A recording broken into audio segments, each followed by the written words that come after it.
Okay.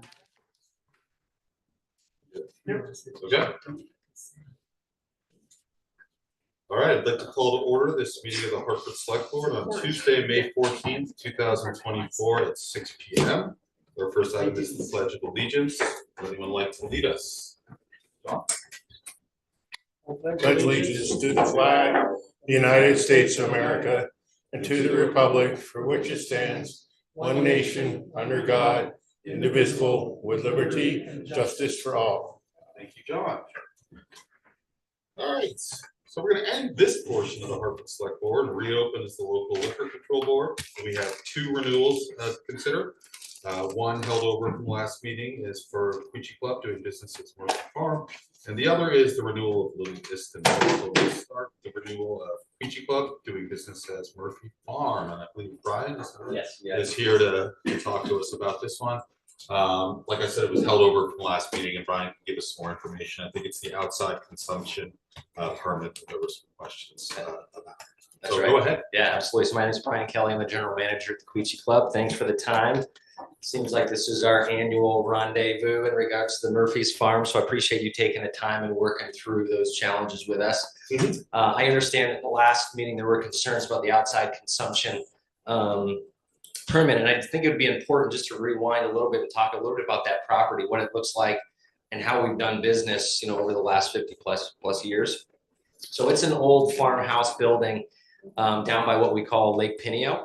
And, there was some confusion in past years about how to gain access into the Murphy's Farm site, about whether it was a state road, whether it was a town road, or whether it was, a private driveway. I just wanted to clarify, I put up some visuals. I don't know if their visuals are available, but the town is maintained by Quechee Lakes Landowners Association. The town does not maintain that road, nor does the state. We actually paved that driveway this past season, so we upgrade it and maintain it ourselves.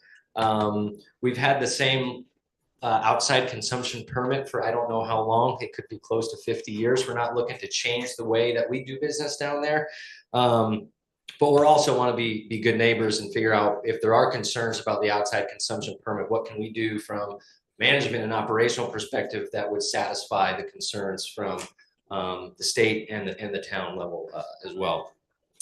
So I don't know if those visuals are available, John. It's in the packet. It's in our packet. We can see it. Okay. If that's enough, it's easy to put on the screen. We can always do that. But.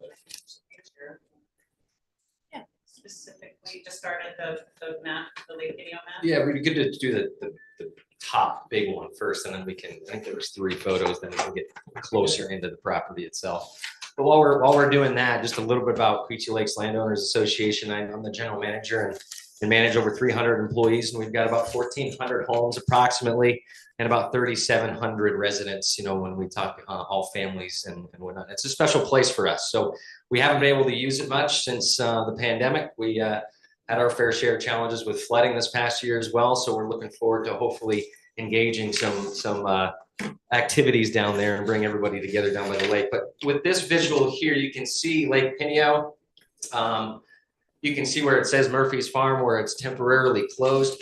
The one thing that I want to clarify is on the map, it actually says that Lakeland Drive actually goes through Murphy's Farm. It's actually not a throughway. It actually peels off of Murphy's Road here, and the driveway actually comes into Murphy's Farm and ends right by a storage building here. We've actually got boulders where it ends through traffic right there. So it's an in and out, which was the concern. I think the concern was that there was a throughway, or if it was considered a highway. It is not. We consider that our driveway to Murphy's Farm. I don't know if we can go into the one gets a little bit closer to Murphy's Farm. So you can, Google Maps is a little bit dated, but you can see the lake on one side with the water. There's Murphy's Farm, and this is a tree line, and right above that is our agronomy building where we house all of our maintenance equipment. And so it's basically a little bit closer to Murphy's Farm, so you can, except for that one Google Maps is a little bit dated. The concern is but you can see the lake on one side. We're open for member business. The concern is that we've got a tent that's just below the Murphy's Farm here, that folks would be bringing cocktails across that driveway to enjoy, whether sitting in a lawn chair overlooking the lake. So I think there was one more, maybe Kim, I'm not positive, but. Yep. Yeah, so my beautiful artwork skills here. And this Google Maps photo is dated online, so I X'd out what was looks like a temporary tent. I don't know when that photo was taken. And I put two blue rectangles. The one on the bottom is where our seasonal tent goes. And the one above the farmhouse building is the new kids recreation camp building.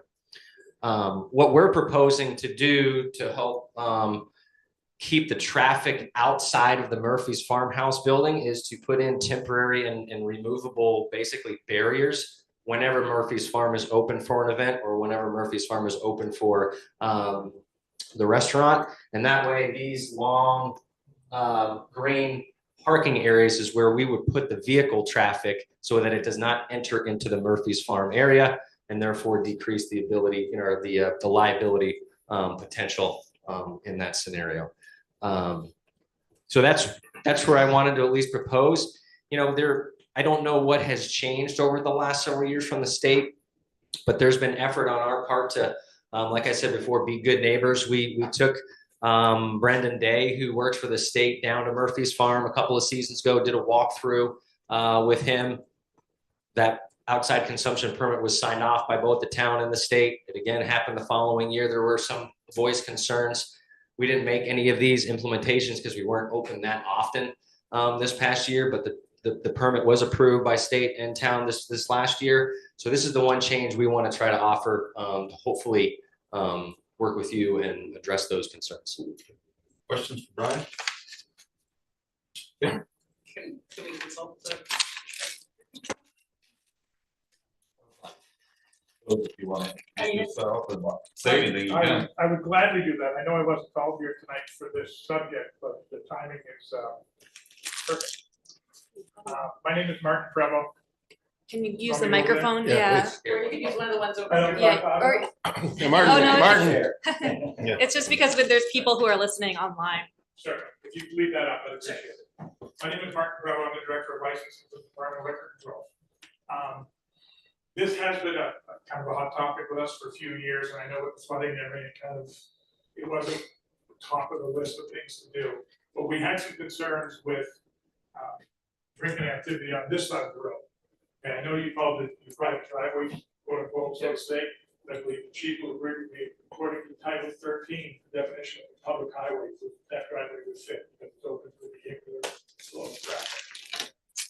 Get a little worried, I think they're going to have to fight on my hands tonight, but then when you propose blocking off the road here, when you have events down here, that's not our concern, because that is contiguous property to where your license is, if your license is this building here.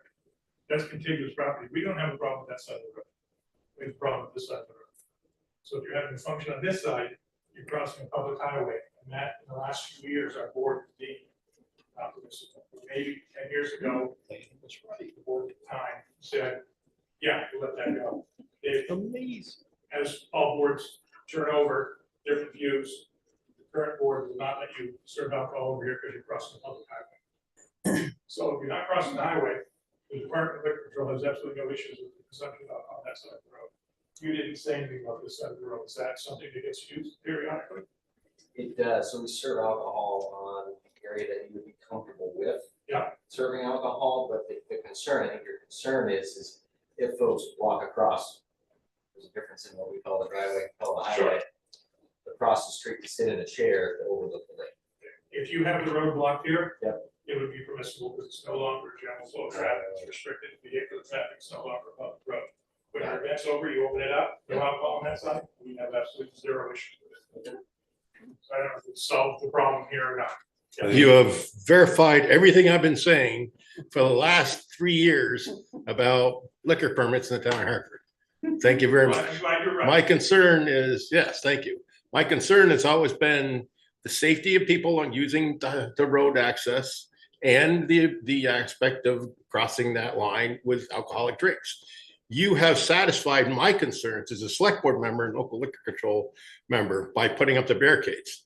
I am satisfied with that, and I believe, well, I agree that it meets all the requirements that are needed right now. So that makes me a lot happier and makes me understand that you're trying to work with us to gain the necessary requirements to do this. Could I possibly see the application for this? Kim's. I don't know if we want to modify the description while we're all in the same room, so I don't have to.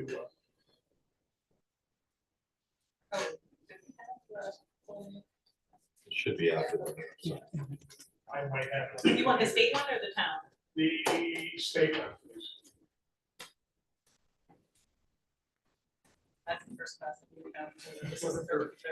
There's a specific description. Not there. Sometimes they don't put it in detail, and I have to put it in. Yeah. If it's not there, that's fine. I'll do the description to include both sides of the road if the town is amenable to that, with the barricade in place at all times when it's being utilized. If it's just the left side of the road, we don't have that barricade required. Questions, I? Just to clarify, so are you talking about the actual serving of the alcohol can only be on one side? They can't cross that road with drinks that are served from the left side of the road. Mhm. Unless that barricade is closed. They can't cross with it, they can't serve. If they have the barricade closed, they could actually set up a bar, which I believe was a conversation when that portable bar set up on the waterfront. They would be able to serve over there. Okay, Once that barricade's closed, it opens it right up. When the barricade's open, it's just gonna be the left side of the road. Further questions, Lenny? Yeah, Martin, I know this is not pertaining to this actual permit, but because the holder of permits for the Quechee Club is here, I have to ask the question so we can get the answers. There's always been concerns as well that I've had about their mobile cart that they have that goes around serving alcoholic drinks on the green, On the golf course. on the golf course. That's legal. That is legal. Golf courses have an explicit exemption in the law that says they can license the entire golf course. Okay. Without having to fence it in. Right. And they're allowed to have the car run around. That's what I'm sure saying. the year that passed, there was more golfers in the legislature than there are. I appreciate you clarifying that. Certainly. Thank you. Thank you. Any other questions for Martin or Brian or a motion? Not for Martin at this point, or Brian at this point, so. Mary? Yes, I move the select board to renew the first class, third class, and outside consumption licenses of Quechee Club Incorporated, doing business as Murphy Farm, 78 Murphy Road, Quechee, Vermont, 05059. We have a second? I'll second it. We have a second from Lanny. Any discussion? All those in favor say aye. Opposed? All right, thank you, Brian. Thank you, Martin. Our next renewal is Little Istanbul, doing business as Little Istanbul. It's a license in second class, so that's a renewal. Any discussion or a motion? Good. Mr. Chair, I move that the select board renew the Little Istanbul Inc. DBA Little Istanbul at 27 North Main Street, White River Junction, Vermont, 05001 for a second class license. You have a second? Second. We have a second from Sue. Any discussion? Hey, all those in favor say aye. Aye. Opposed? All right, great. Okay, so that'll end our time as the local liquor control board. We will reconvene as the Hartford Select Board. We have no cannabis control items tonight. Order of agenda, one change under 5D. The Hartford Community Coalition wants to address us at the next meeting. So we're not going to take that up tonight. So with that, we can go to public comments. We'll start with people in the room and then hear from those who are joining us by Zoom. If you'd like to comment publicly, please come up to the microphone and identify yourself and Counter Village residents. You'll have 5 minutes to speak. We ask that you refrain from personal attacks and that you address the select board as a whole, not individual members. So public comment, I will open it up. Dave? Good evening, I'm David Briggs from White River Junction, and I'm here with a continuing string of updates on what I call my project. And quite frankly, I'm working very diligently to make it our project. So particularly for newcomers on the board, what I am trying to do has to do with the divestment of my 2 properties in downtown White River, Village Block and the Gates Club. And I'm trying to do it in a way that naturally brings me the best yield personally. But it's hard to separate whether that's the passion or the passion is for something that is both a legacy and a tremendous improvement to what I refer to as my hometown. And so that's where I'm coming from. At this stage, I position myself as a pre-developer as opposed to someone who's simply yielded it over in a listing agreement to a realtor. And I am pursuing rigorously investor developers who are qualified and will bring the highest and best use to these properties, which again yields the best result for me, is my view, and the best results for the town. You can think of it, and I hope you will, as economic development. Think of what I pay for taxes now. The upside of this, not too far down the road, would be between 6 and 10x that. And so it's a tax increment financing kind of dynamic. That's a big driver for me too. I get a kick out of it as an entrepreneur to see how this could yield a benefit in the town. And as you know, taxes are forever. So I'm going to read this. It's a 2-page piece this time, a little less. And there are 2 addendum pieces I'm not going to read to you, but I give these to the town manager who will be over. They're basically the last 2 pages of the pitch points that I'm using to interview the various candidates. So I'll just read this verbatim so I get it right, and if you have any questions along the way or at the end, let me have it. Okay. Again, I see this as a collaborative maneuver, submitting that you'll have plenty of time as the town or your various agencies to drill into points of concern and other things that may or may not be negotiable. Right now, I see me and you working this out together. I'm just thinking. Just to recap, the project I'm working on is the divestment of the Coolidge block and the Gates block, such as meeting personal goals in terms of sales price, terms, and timing. The properties are left in the highest and best use mode. The motivator here is a sense of legacy in the context of an enduring contribution, the sustainability of White River Junction, therefore the town of Hartford. The focus of the past 2 months, since I last saw you, has been on the pursuit of the most qualified and best overall development partner that can be attracted. Not surprisingly, the most interested parties to date have a direct or strong Dartmouth connection, or they have a definite awareness of the lasting influence that Dartmouth has on the Upper Valley.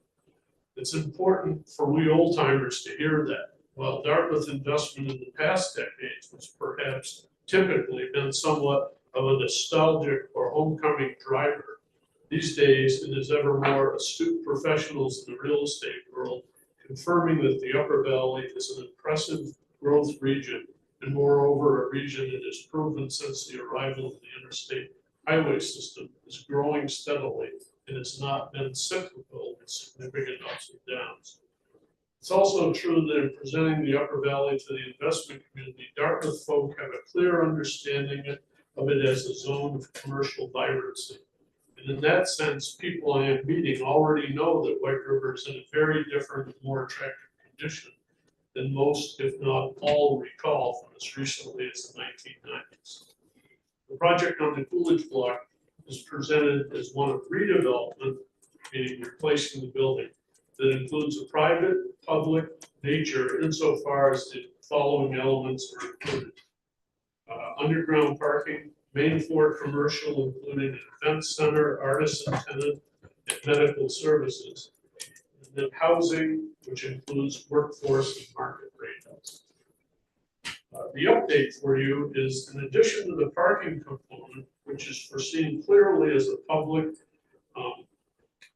collaboration to the extent that the parking garage would be a municipal function of some form. You can sum it up. You have another page, I think. Less. Less, okay, yeah. Of some form, there is now the prospect of a new initiative that will result in a downtown heating district using geothermal heating technology as well as heat recapture from wastewater. These two aspects change the project at this pre-development stage because they are individually and together more complex, as they require the community to understand it and be able to support it. They are potentially vital to attracting the qualified investment required to successfully complete the project. The good part is that bringing a highly qualified developer in also brings lower risk to the community. The question as to why Hartford would be at all inclined to pursue such a project as this calls for it to be seen as an astute measure of economic development in an appropriate part of the town and at the right time in its growth. Two major aspects, parking and modern energy sources, now call for the drafting of a project timeline that reveals critical path mileposts in terms of annual budget plans, grants, bonding sequences, and all the related permitting and design phases. The next major granting cycle for the parking is in early fall of this year, 2024. The heating district concept is just now getting the crucial support of enabling legislation at the state level, which I will tell you passed last week. As the pre-development work proceeds, the investment development community watches very carefully because it's ever more enticed by communities that are showing self-enlightened interest in terms of its infrastructure, housing, and commercial districts. In the case of this project, the initiative has originated with a private property owner, which is me, but always in tandem over many years now, the local government as well as regional and state agencies. This helps reassure that the entire pursuit is very transparent and collaborative one. That's the spirit in which I approach this. The summary to date. At this time, the developer search is accelerating with the goal of having viable prospects by midsummer 2024, so as to justify more detailed discussions with the various agencies in the town of Hartford at staff levels. Interviews are ongoing and have reason to expand over the next month. The ongoing dialogue with the town manager has been very helpful and collaborative, as preferred by me. Tell you tonight. Thank you, Dave. And I'll be back. All right, thank you very much for the update. Public comment in the room. Anyone else like to comment? Not seeing anyone. I think we have a couple hands on Zoom. Oh, Dave. Any answers you need? If there's any questions yet, I'm sure this will keep evolving and we'll definitely get you back in here for like an agenda item. How does that manage that? Got 7.5 minutes. Thank you, Dave. All right, I didn't see any other comment in the room, but I think we have people on Zoom. So we'll go to Mr. Hand up. Marie, go ahead. Hi, Marie Alvin, White River. I've got 3 things I wanted to bring up. One was the park and ride. Everything is going good, and I feel John and I have good communication going. Any questions I have, he gets back to me. And so there really haven't been any problems. I believe Brian had a crew there today cleaning up, so that was nice. And I believe they are actively working on putting the push button crosswalk through there. So that is all good. And it's also much quieter on Hartford Avenue. And I believe because of the park and ride, and also because of the food shelf for the Haven being moved down to 25,000 gifts. There's a lot less congestion up here and whatnot. So thank you everybody for that. The second thing that it just has bothered me for some time, and I didn't know if we have any policy about conflict of interest, but I guess the town treasurer is on the board at the Haven. And I believe one of the select board members has been asked to join the board at the Haven. And I of course, I feel that's a conflict of interest for the town. And how can you be objective from a resident's point of view when we've got, half of the townspeople on the board at the Haven? So it just seems a big conflict of interest for me. And there's, of course, I don't approve with a lot of stuff that's going on up there. And I've been swimming upstream for some time. And it just doesn't seem we have a good or any policy about conflict of interest. So I'll just throw that out there for now and hopefully get some feedback at another time. And the other thing is I've noticed these shanties are going up again. Now, there was a big problem with that, and the one was on fire, evidence was covered up, and then now they're starting to appear again. So has the select board and the zoning board given permits for this, or where do we stand with that, I guess? And I would like an answer to that, please. Thank you. Let's turn up. Could you say that The again? shanties have turned up, but it's Send it. not heard such a thing. Yeah, there's one up there across from Fogg's hardware store, plugged into an outside outlet on wheels. I believe one of our residents, former select board members, were building these things and putting them up. And then the fire happened, and I thought there was a matter of legality about this, and it just seems like it's happening again. And are they issuing permits for this? Where is this person getting permission from? And how is this all working? Any I think information, we can get some information for you. point of information, that is in Norwich. It is not within the town of Hartford. No. Maggie points out that Fox is actually in Norwich. So Well, we did. they're still going up. Okay. That's the one I've noticed. Okay, we'll take it. We'll make. I mean, I don't know if any legal action was ever taken against this gentleman, and a lot of fishiness going on, in my opinion. I don't know if these new select board members are aware of it. I'm certainly able and willing to meet with any of you, and I'm certainly willing to give any of you a tour up here on Hartford Avenue, just so you all have a better perspective of what's happening from a resident's point of view up here. Okay, thank you very much, Maria. I believe one select board member did want to respond. Thank you. So I'll turn it to Sue. Yeah, Marie, I know you're talking about me as being on the board of the Haven. When I went on the board of the Haven, I didn't, when I was talking to them, I didn't even know I was going to be running. But I want to be very clear that anything that board talks about the town, I'm out of the room. And anything here that this board will be talking about the Haven, I'm also out of the room. So they understand that about me, and I think this group does as well. That is not something I can participate in. So I hope if you catch me doing that, you call me, okay? Well, it's kind of disappointing. I hope you would be more beneficial for a resident's point of view. I'm more than happy to give you a tour up here, Sue, so you can understand from my point of view as well. No, I understand what's going on up there. I do understand what's going on up there. I have clients who come in. I have a lot of homeless clients. This is an issue I deal with a lot, okay? Everything the Haven does is not questionable. I know it feels like that to you now, but I'm trying to work with them on issues that I think benefit everyone in the town. Thank you, Marie, and thank you, Sue. Still love to give you a tour, Sue. Thank you. Okay.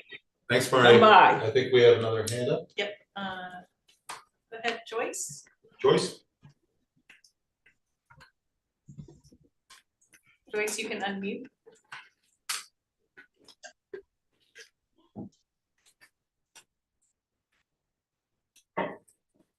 Joyce, can you hear us?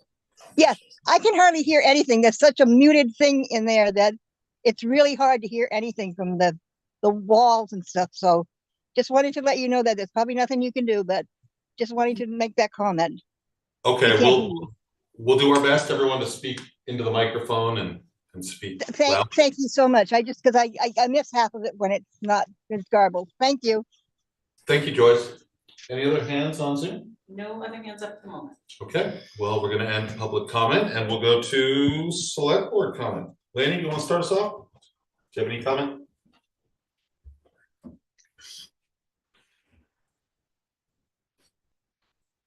I'm gonna take a pass on this for right now and may come back to me. Sue, do you have any public comment? I don't, thank you. Okay, Ida? Not today. Okay, Mary? Not today. Brandon? No. Kim?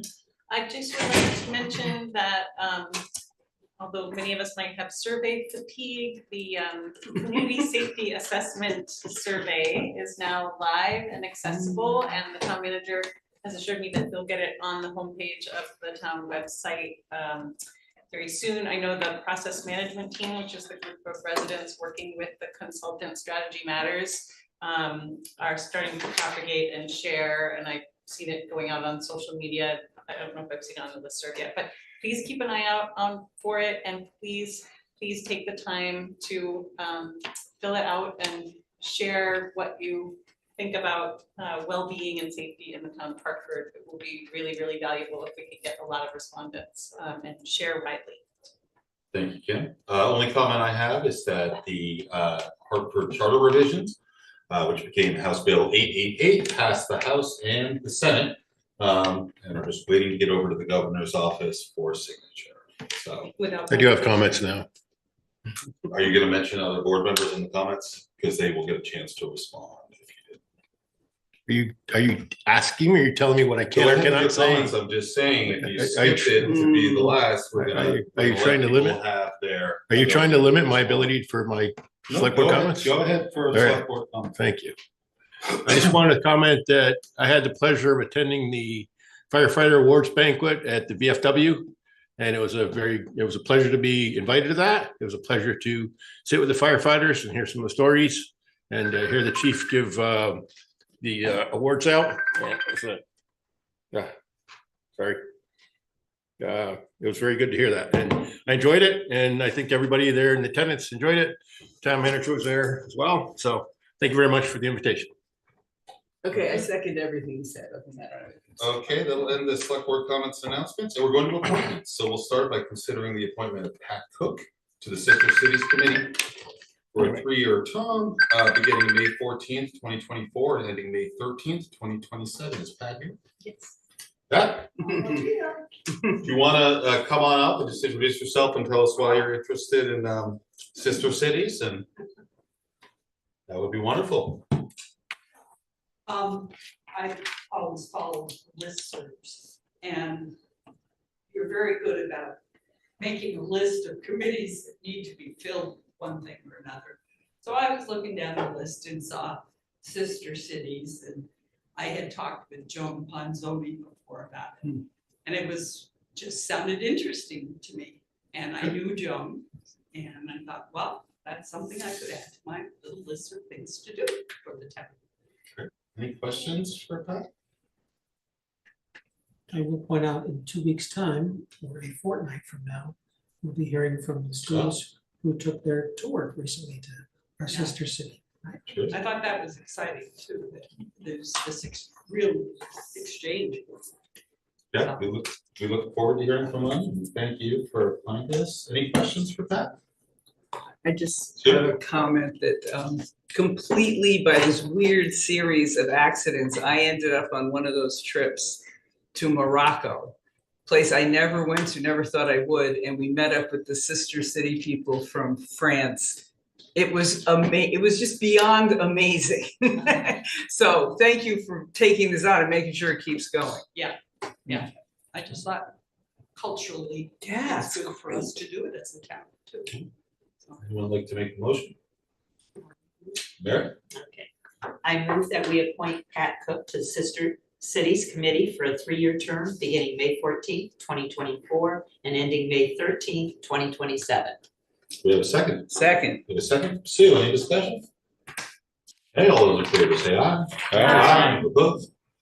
Thanks, Pat. Yay! All right, our next appointment, we're going to consider the appointment of Michael Copp to the Town of Hartford Tree Board for a 3-year term beginning May 14th, 2024 and ending May 13th, 2027. You want to talk and just introduce yourself and tell us your interest in being on the Hartford Tree Board. Okay. My name is Michael Copp. I was living in Hartford. Strong interest in forestry, biology, nature, and education, and summarizing that the best way. So I will be on the tree board. Enjoy trees immensely. I know Jeff Arnold was on the tree board. And so I said, well, I'm a tree geek. I speak your language. Anything plant trees and plant trees or help trees. And even in our communities, there's always places where we can enjoy it and work. So anyway, we can prove that or share it in the community. It's kind of my goal. So that's why I stepped up and applied. Good. Any questions for Michael? I'll take a motion. Mr. Chair, I move that we approve Michael Copp to the Town of Hartford Tree Board for a 3-year term beginning May 14th, 2024 and ending May 13th, 2027. Do we have a second? Second. We have a second from Ida. Any discussion? Okay, all those in favor say aye. Aye. Opposed? Great, thank you very much. Thank you.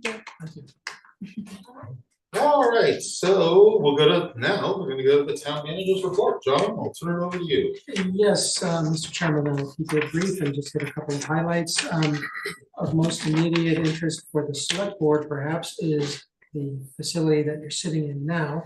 We will have an electrician, I believe, in next week to install a ceiling outlet because that will be needed for hanging the owls as, again, a temporary measure to hold us over for the audio-visual purposes until we hear proposals to our RFP that went out recently, asking for folks to provide proposals to upgrade the audio-visual capabilities of this room. So I apologize, we've had to have cords again here today, but as soon as we could get an electrician in was next week. That same electrician is going to install outlets in the dais that you all sit at to allow for laptops to be plugged in, phones to be charged, etc. So stay tuned for that. Great. Beyond that, I will be out of town Thursday and Friday at a Vermont Town and City Managers Association conference. I would also like to take a quick tally of select board members who might be interested in a public safety complex visit. Maybe about an hour between police, fire, and dispatch. I'm looking to find out who would be interested in such a tour if it were to last about an hour. And then I'll follow up by asking what would be good times, either early mornings or late afternoons, because those I think have been identified as ideal for police, fire, and dispatch.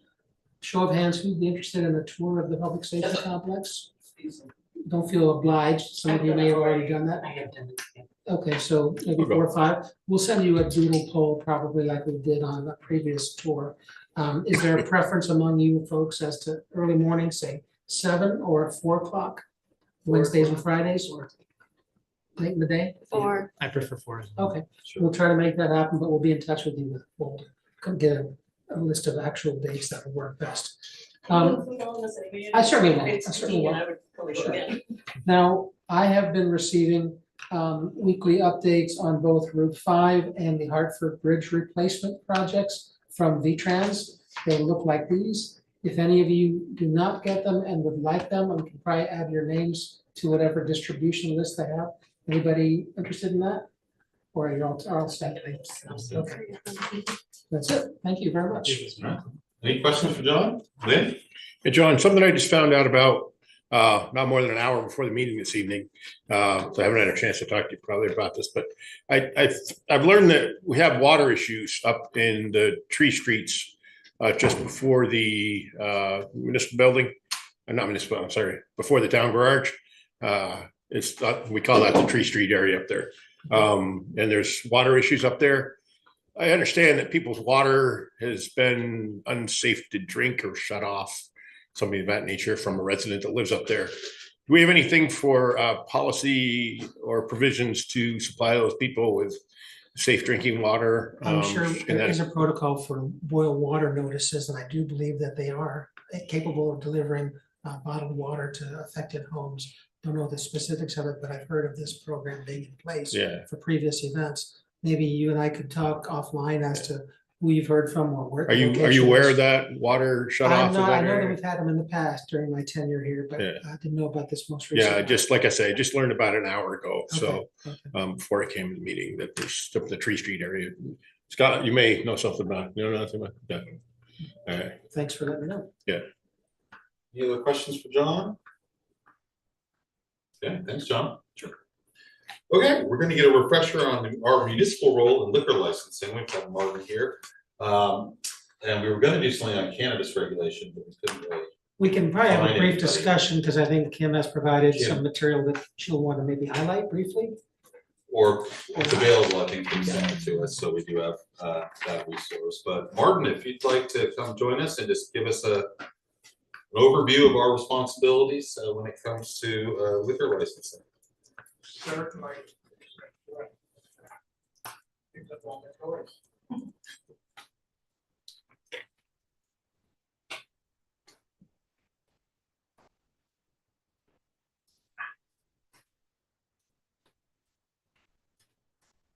I apologize, I just had a knee replaced.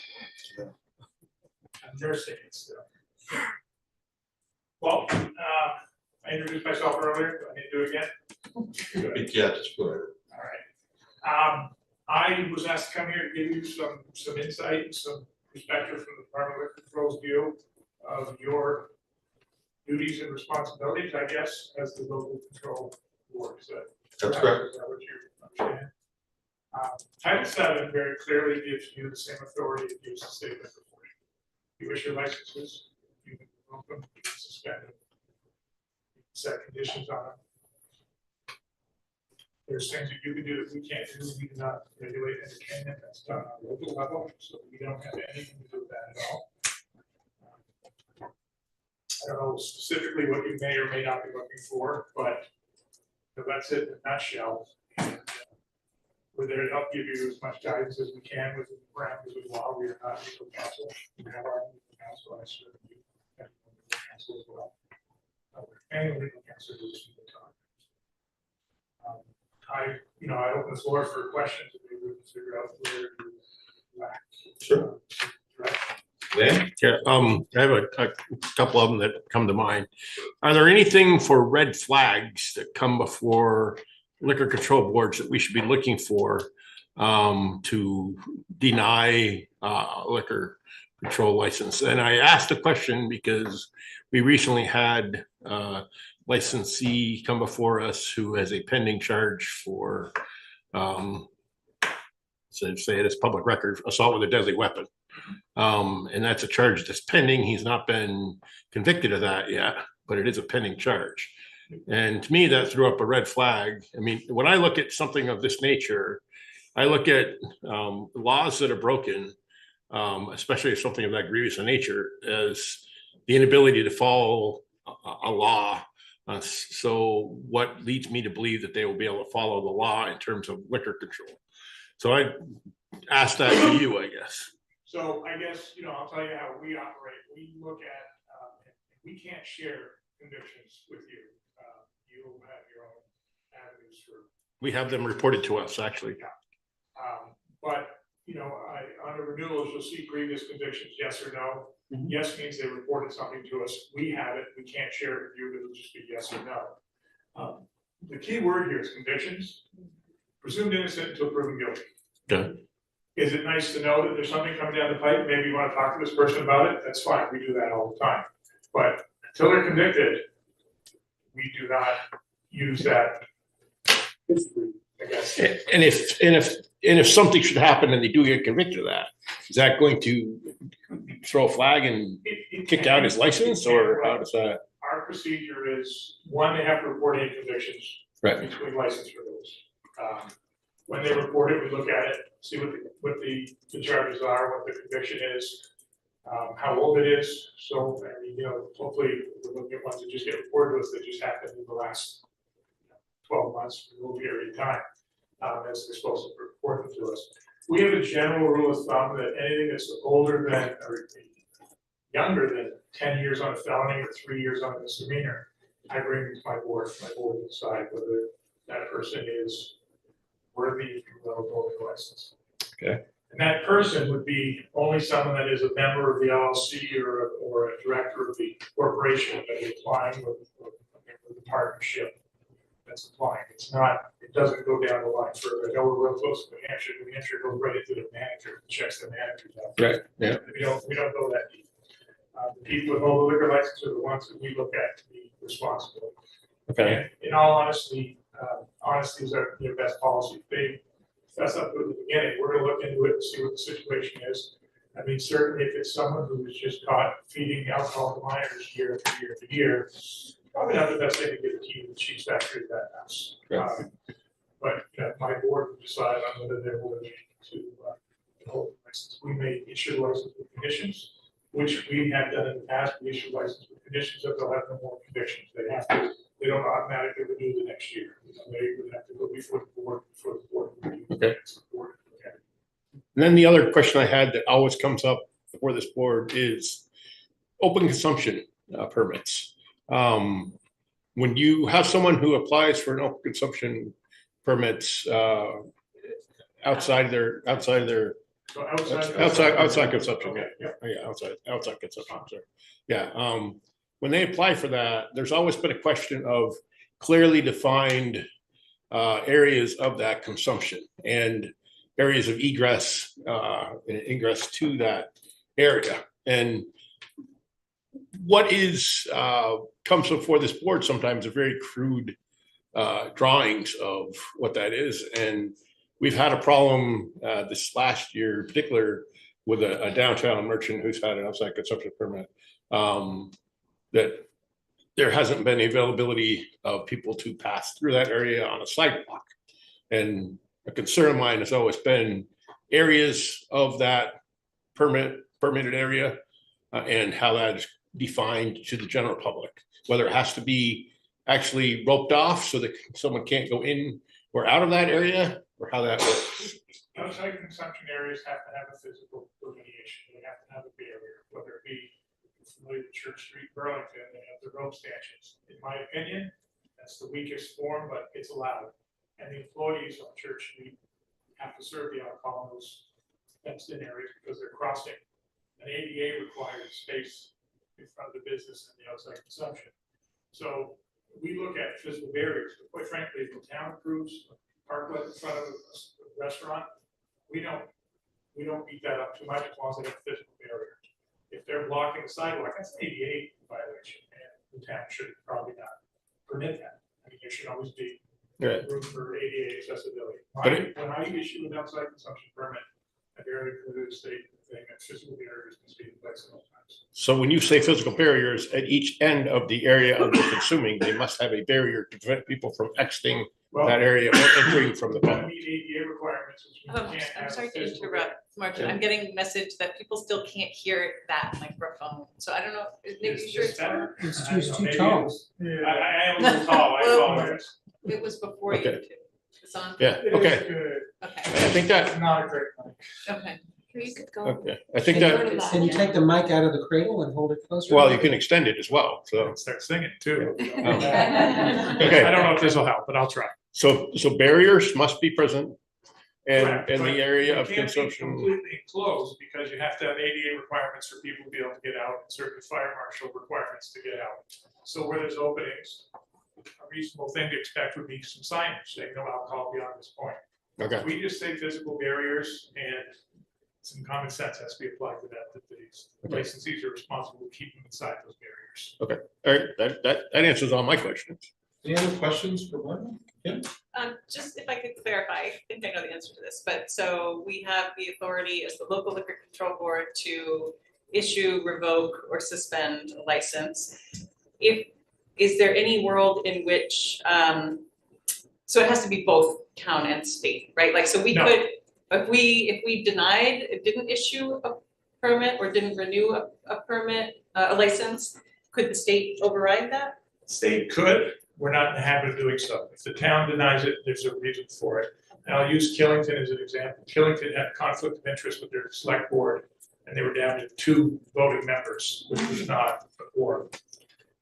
So therefore, it got deferred to us. I think we stepped in on that one a little bit because of the circumstance of the quorum, but if the town denies it, we are more apt to say the town denied it, we're not approving it. But it's not, that's not a necessary outcome. The state could still approve The it. state could. Historically, I've been there 26 years, we have not. And likewise, could, you said, there can be conditions. Is there any circumstance in which the town could say, we'll approve this pending state approval?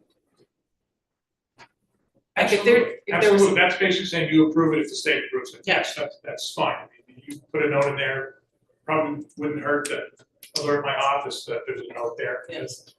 our new system, although it's better, it's not perfect yet. Yeah. And I don't know if we'll ever get it, but we're trying. But yeah, certainly, but you know, this town in particular used to limit service till midnight in some places years ago. Maybe before some people's time here, I don't know, but I remember it. Berry City used to do the same as well. At a certain time, anyone under the legal drinking age had to be out of the establishment. So you can set conditions like that to meet your needs. If I'm not mistaken, there was a club over by the post office that used to have to close at 12.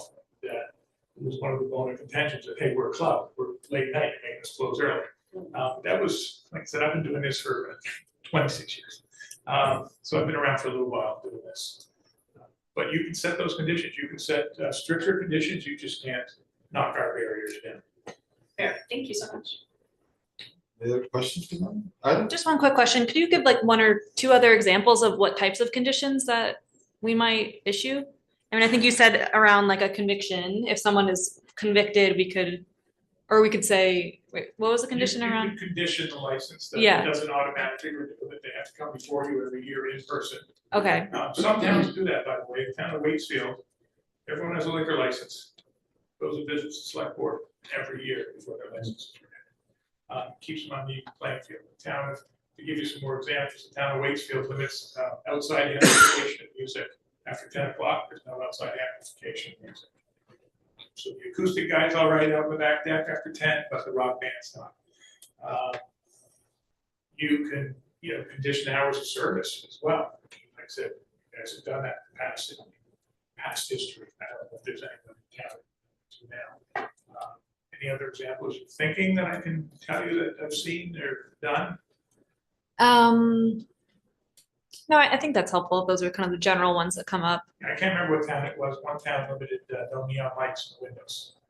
And these are all part of the liquor license process? There's conditions you put on the liquor license. We're gonna be willing to give you a liquor license, but we don't want to be Budweiser sign in your front window, or we don't want the advertisement saying, whatever. Interesting. So you could say, we're not gonna issue the license if you have music outside after 10 PM. You can say you are not going to have it. It's part of your conditions you set on it. Okay, thank you. I caution you to always check with legal counsel, make sure you're not. Yeah. violating the rights. I don't like conditions, so. I saw a hand over here. Yeah, just a quick question. I think I know the answer, but I just would like to verify it. Let's say there's a homeowners association and they're going to have a band and some alcohol, but it's obviously private. So I'm assuming they don't need anything, but how do you know whether public might wander in, the neighbors that are not really within it? Well, I hate to tell you you're wrong, but you're wrong. Oh, great. They can't just arbitrarily set up a bar and serve you if it's a homeowners association. Okay. State law says you can only serve alcohol in your own home. Okay. You, not having someone else come in and do it. Okay. We have made, in the last year or so, a permit available for these one-time events where some pull up and be licensed. They require town approval, so you Okay. guys would see that first. They're $125 permit. Okay. So people aren't getting them willy-nilly, but we're seeing people that really want to do it right. Their daughters get married in the backyard. And unfortunately, the serving alcohol in your own home says you must serve it. So if you've hired someone to serve it, you can't do that. That Okay. person is going to be serving that permit to serve that alcohol. Thank you. So that, you just said something that jogged my mind on something. See, if I hear you correctly, what you're saying is like, if there's a wedding or a function event that's held, we have to have a permit issued for that wedding or event for it to be alcohol to be served at that event? Where is it? That's the question. Where is it being held? If it's being held at someone's home? That person, without a permit, can serve alcohol in their own house. Alcohol they But buy. no, if they're catered, if it's a catered event and they serve alcohol, That caterer pulls a permit. the caterer, so the caterer must do it. Yes. Okay, if they set up a bar, the caterer must pull a license, Yes, the caterer must be the one responsible for serving. okay, so they have to Bringing come, the alcohol. they have to come before us for the permit for that. Correct. All right, that's good. Those get pulled every day. I'll be honest with you, I approved 72 of them today. Okay, all right, so they don't come before the town though? They do, They're they administrative. do. They're very- Catering requests. They should come before this board. They know. I think our clerk does those administratively. Right, you may have an internal policy with the clerk and deal with it, because like I said, I did 72 of them today. 36 came out of Montpelier, and at least 37 of them came out of Wartown. You know, we take a lot of time in the select board, so some of these select boards delegate authority to the clerk to approve those under certain conditions. Same like a gallery permits and stuff, we don't. Correct. Okay. Interesting, thank you. Any other questions for Martin? Martin, thank you very much. Yes, This you're was very very helpful. welcome. I hope it was helpful. Yeah. Not wasting anybody's time to listen to me yap. No, it's absolutely very helpful, and we appreciate it. So thanks for coming by and speaking with us. Anytime. Awesome, thank you. And like we mentioned earlier, Kim had sent around some info from the LCT about the cannabis stuff, and we'll work to try and find someone, hopefully, who has the time sometime to come down and talk to us about that. So, Just the biggest takeaway, I think that, and again, like, yeah, not speaking as an expert in any way, shape, or form, but the biggest takeaway from that webinar for me was that it was pretty explicit that the only authority that the local cannabis control board has over cannabis licensing relates to zoning regulations. So those, like, it doesn't have to do with anything else. So anyway, keep that in mind. all right, our next item is an update from the Planning Commission. We've got John here to give us a quick update on what's going on. Well, good evening. Favor of these kinds of little chats, so I'm glad to be here. Will you please be super careful to speak into the microphone, John, please? Is this better? I think so, yeah. Okay, thank you. So I am John Reed. I've been on the Planning Commission for 9 years now, and the last couple of years I've been the chair. Our liaison with the select board is Kim Souza, and for the entire time of her liaisonship, she has been very regular in her attendance and very helpful to us, and we appreciate it. I'm going to give you a brief description of our primary activities, which are twofold. First is we hear applications for land development. And this is governed by state statutes. The hearings are warned and they're somewhat formal. I'm happy to say that in the past 2 years, we've either approved or are currently pending approval of almost 400 housing units. Now, the volume of these applications has taken a great deal of time and effort for all concerned. But I think that number of 400, again, it's rounded up, is an incredibly important number given the current concern about adequate housing. And I would also say that of that number, at least a majority are units that are suitable or will require the affordable housing. So that these units are not going to be, for the most part, mega units for wealthy people. They're going to be units for everyday people and for homeless. And I think it's a credit to the town and the town's planning department that we have this much activity going on. And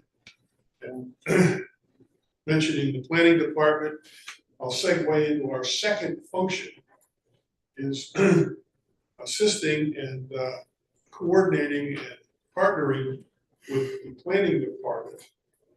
Lori Hirschfield, Joanne Els, and Matt Osborne are just a tremendous plus for this town. They do an awful lot, and we work with them on a multitude of projects. Currently, we're redoing the housing chapter of the town plan, and we're now moving on to the economic development chapter of the town plan. Now, in both cases, we're working with outside consultants. In the first case, the housing, it's with Two Rivers. With the economic development, it's with an outfit called Better City. And preliminary data we've gotten back from Better City, I've found in some instances quite surprising. Just to give you a for instance, the number of people who work in the healthcare industry and who live in town is substantial. The number of those people who actually work in the town is fairly small. The number of people in healthcare who come from out of town is large. I mean, so that's the kind of digging down that Better City has been doing in helping us with the economic development plan. So the housing chapter is almost done. The economic development plan is almost there in terms of getting ready for a write-up. So those are the two functions that I see the Planning Commission as its primary work. Applications for land development and working with the planning department, keeping the town's rules and regulations and town plan up to date. I'd like to mention what we find difficulty with. The first thing is parking. Virtually all of these developments that I described as giving us 400 new units come with a request for a reduced number of parking spaces. And so we have to figure out what's reasonable and what's not reasonable. So to give you an example, Northern Stage has some new units going on K Street. And they're primarily going to be occupied by people coming in from out of town to perform or to assist in performance. So how do you guess whether each of those people is going to have a car or whether they're not going to have a car? So we have to sort of muddle through with the developer the issue of what's a reasonable amount of parking. So that's constantly a challenge with any kind of multi-unit development. The second thing that we really have to deal with, I've invited Bruce Riddle to address this. Bruce and Lori Hirschfield are our two representatives to the Two Rivers Commission. And the Two Rivers Commission has general authority for land development plans over our entire region. So Bruce, will you come up and enlighten them on what we have to face? Bruce Riddle, I've been on the Town Planning Commission for over 20 years. I actually don't know what year I first signed up anymore. So we are members of Two Rivers Quechee Regional Planning Commission, which encompasses 30 towns. The statutory authority for all this comes from Chapter 117. And it's very specific about the relationship between town plans, regional planning commissions, and things like that. The reason this is so important to us is, under the statutes, your zoning regs have to reflect what's in the town plan. They have to be in parallel, kind of like a sandwich. And the town plan we have has to be approved by the Regional Planning Commission. In the past, we've had very difficult conversations. Very difficult conversations. Like we should have gone to Geneva over what we felt the regional plan should say versus what we should have in our town plan. And the Regional Planning Commission insisted we make changes to our town plan to be in compliance with the regional plan. There's no appeal on this. You do this or you don't have an approved plan. And we have to have an approved plan so that we can participate in many of the Vermont programs for towns and cities. So the Planning and Development Offices has an extraordinary track record. Department faculty would be envious at getting grants from the state for certain projects, sidewalks, planning grants, studies. And we're able to do that, participate in that, because we have an approved town plan. So Two Rivers, 30 towns, has a large professional staff, and the town uses them professionally. So they provided staff support for the recent housing study. They do almost all the mapping for us in their GIS activities. They've now begun revision of the regional plan. And each meeting they're presenting a chapter, and I'm submitting written commentary on what I like or does not like in that chapter. Two Rivers is trying to do this, in my opinion, very fast this time, very fast. But it's going to be complicated, the revision of Act 250. Act 250 is going to change land use. And so we're all kind of holding our breath to see what happens here. Two Rivers is saying, professional staff is saying they'll get to this in early 2025. We'll see if the governor vetoes the new activity provisions. It is very important that our town plan, our zoning regs, and the regional plan be in line.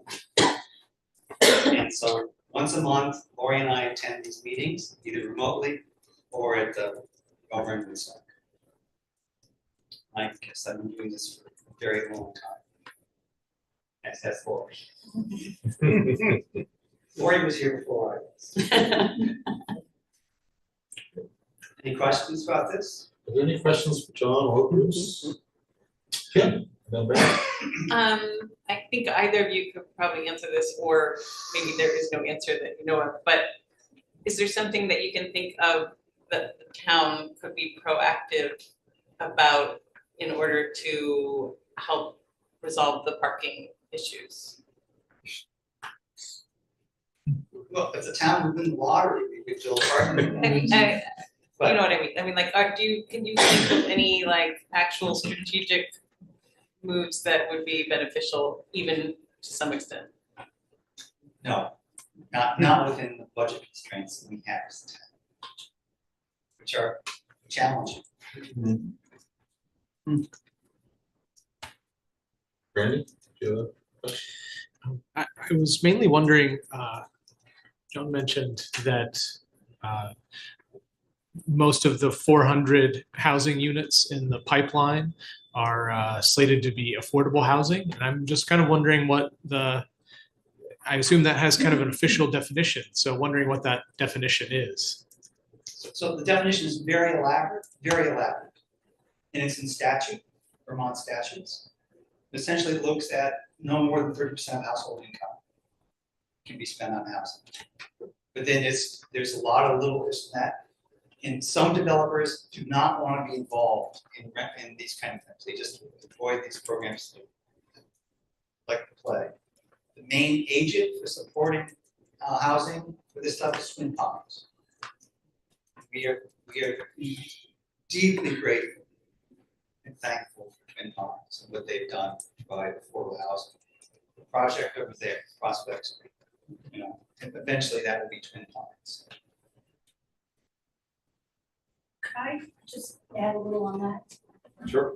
So just because the question came up, and certainly I think maybe in the future we can dedicate an agenda item towards some of the questions like this. Some of the times, and Braverman, which is the development over on Pine Street, which is just about to open up, we just finished doing the walkthrough on that with the CO. It's a great project, and many of the stuff that we do see out there may have a portion of it that's gonna be affordable. And that affordable can go even up to 120% of median income. And a lot of times we'll see a variety of income levels going into a project, some of them at market rate, and then a portion of them would be at various levels. Some of them are at the 30%, which is median income. Now, when you think about that, median income in the area is becoming more and more challenging, and we actually have a situation in our area that they have raised the median income because they know of the high cost of housing in our area as compared to other parts of the state, although that's changing daily. So it's good to know that we have that flexibility at times in going back and getting some increase in it. Typical median income of someone that might be able to be eligible for some assistance would be somewhere in mid $75,000 a year for a family of four. Now you may think that that's, you know, oh, that sounds really good, but we know that that's becoming still more challenging for people. So when we're talking about affordability, we do have some ranges going on in that. And I think it might be helpful sometime in the near future, you know, over the next couple of months, we can set up an item on the agenda, really talk about what is this affordability, how does it work, where are funding sources coming from that may dictate having some combined housing options within one development project. I can just follow up too, and I don't know if it's obvious, but and correct me if I'm wrong, but the commission, the planning department, the planning commission cannot dictate, you know, cannot require developments to have a percentage of affordable housing. These are developers that are coming voluntarily for their applications with that criteria as part of it. And I mean, I guess I'd be curious just to get a quick temperature on what the planning commission might feel about those kind of incentivized impact fees that we keep tossing around now and then, but in terms of, you know, reinstating impact fees that were recessed and then giving subsidized reductions based on sustainability, environmental sustainability, affordability, those kinds of things. Well, I think the housing chapter that we've been working on has identified various potential ways of encouraging housing development. Certainly, there's a wide range out there that we should consider, but I don't think at this point there's one thing specifically that we're looking at in terms of subsidizing housing or encouraging the development of housing. I did want to be sure there was no misunderstanding. When I talked about the number of affordable units, I wasn't talking just about those that meet the state level. I was also talking about units that are one bedroom or just one room units that are fairly reasonably priced. So that there's a good mixture in those 400 units that I described. But there aren't very many two-bedroom units, and there are virtually no housing developments for single owner units. Those ordinarily don't come to us if they're, say, the lot meets the minimum requirements. But if there was something like a cluster development, it would come to us. But from what I understand, or you correct me if I'm wrong, we're just not seeing any applications for building permits for single family houses. John? Any other questions or comments before we move on? I just wanted to say, I really appreciate this. I mean, this is what I was hoping for in terms of these kind of monthly committee updates. So thank you very much for that. Yeah, thank you very much for coming in. Okay, our next item is discussion / update of properties subject to hazard mitigation.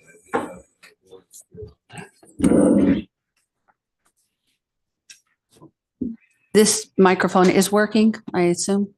So. Okay, great. And if somebody can't hear, just let me know. I can usually project more if needed. So a few months ago, you actually had another application come before you, but I know that some of the members of the board are new, so I'm going to just go over briefly how the hazard mitigation program works.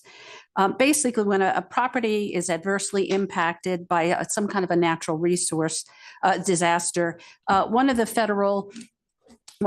options is taking advantage of federal and state programs that are available. And one of those is the hazard mitigation program.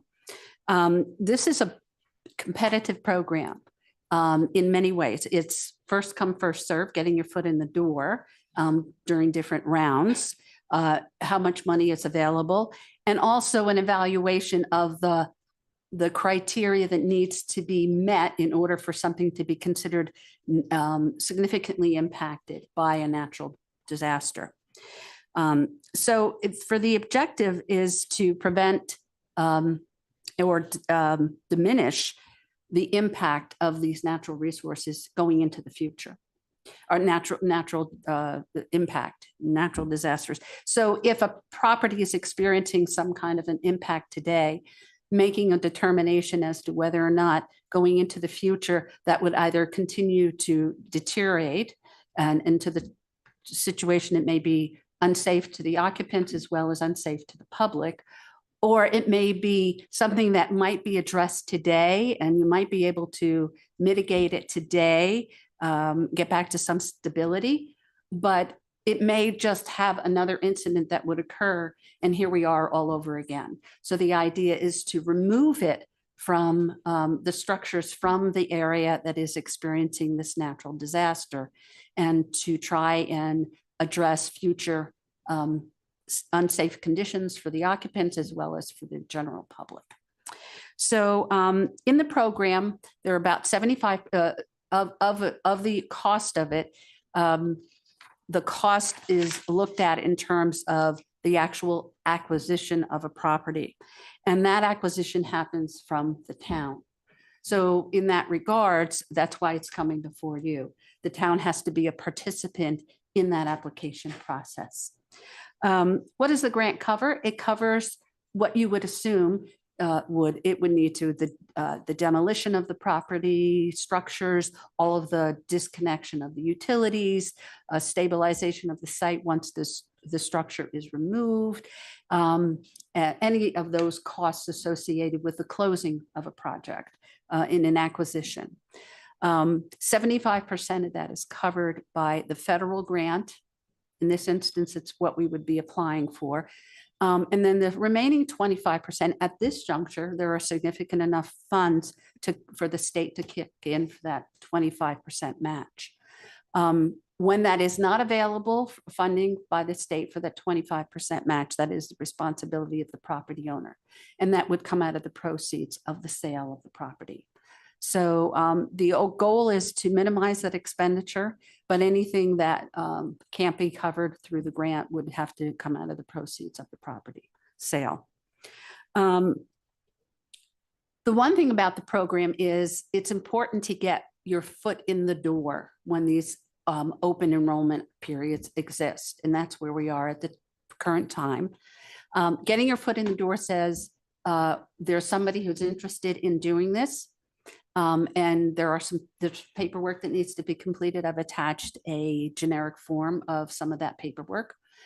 And there is no obligation to follow through with that. But to get your foot in the door to even be considered as for eligibility, you need to start the process now. We did that for a property back in December. We actually, through my department, myself working on it, we acquired 9 properties during, as a result of the flood from Irene. And once the town goes through this process, and if it gets approved, then we would have to go through all of those approvals and everything, and then the town acquires the property. In some situations, which we may be experiencing with 361, which we South Street, and maybe with some of the properties, this property or some other ones in the area, we may have to go through that demolition prior to the town obtaining the property, but we have to go through special reviews and procedures to do that. And in that light, because of it's so eminently a danger to the public safety that it has to be done prior to the town acquiring. There's coordination between the programs, and as staff and the town manager, we're working on making sure all those boxes are checked off appropriately, so that in the long run, we can still go through the acquisition process and the individual property owner would receive the money that for the sale. So before you tonight is the property of 43 Country Lane, and to seek participation in the hazard mitigation program. It does take the property off the tax rolls. And once the acquisition occurs and the demolition is completed and the site is stabilized, there are significant restrictions on what can be done with the property. And those have to be done in perpetuity. There is an annual, sometimes annual, but at least once every 5 years, the state does come back and do an inspection to make sure that all of those covenants that were required for this acquisition are met. So that is an ongoing observation that the state is making. So, Do you mind if I ask something? Sure. Because it's about what you just spoke about. And this might be something that I can follow up with John about after, if it's a longer answer. But I am curious if you could just give us a little insight into what's happened with those 9 previous properties, or what, because I was interested in all those, there's essentially have to be public spaces is what it sounds like. Well, but you can't do development on them. Right. It's very restrictive in what you can do. Some of them actually, there's a property that was a hazardous waste property, and we had to enter into umbrella program, and that's the area right next to and behind the library. Any disturbances of the land has to be overseen by DEC. And that goes through an annual inspection for that.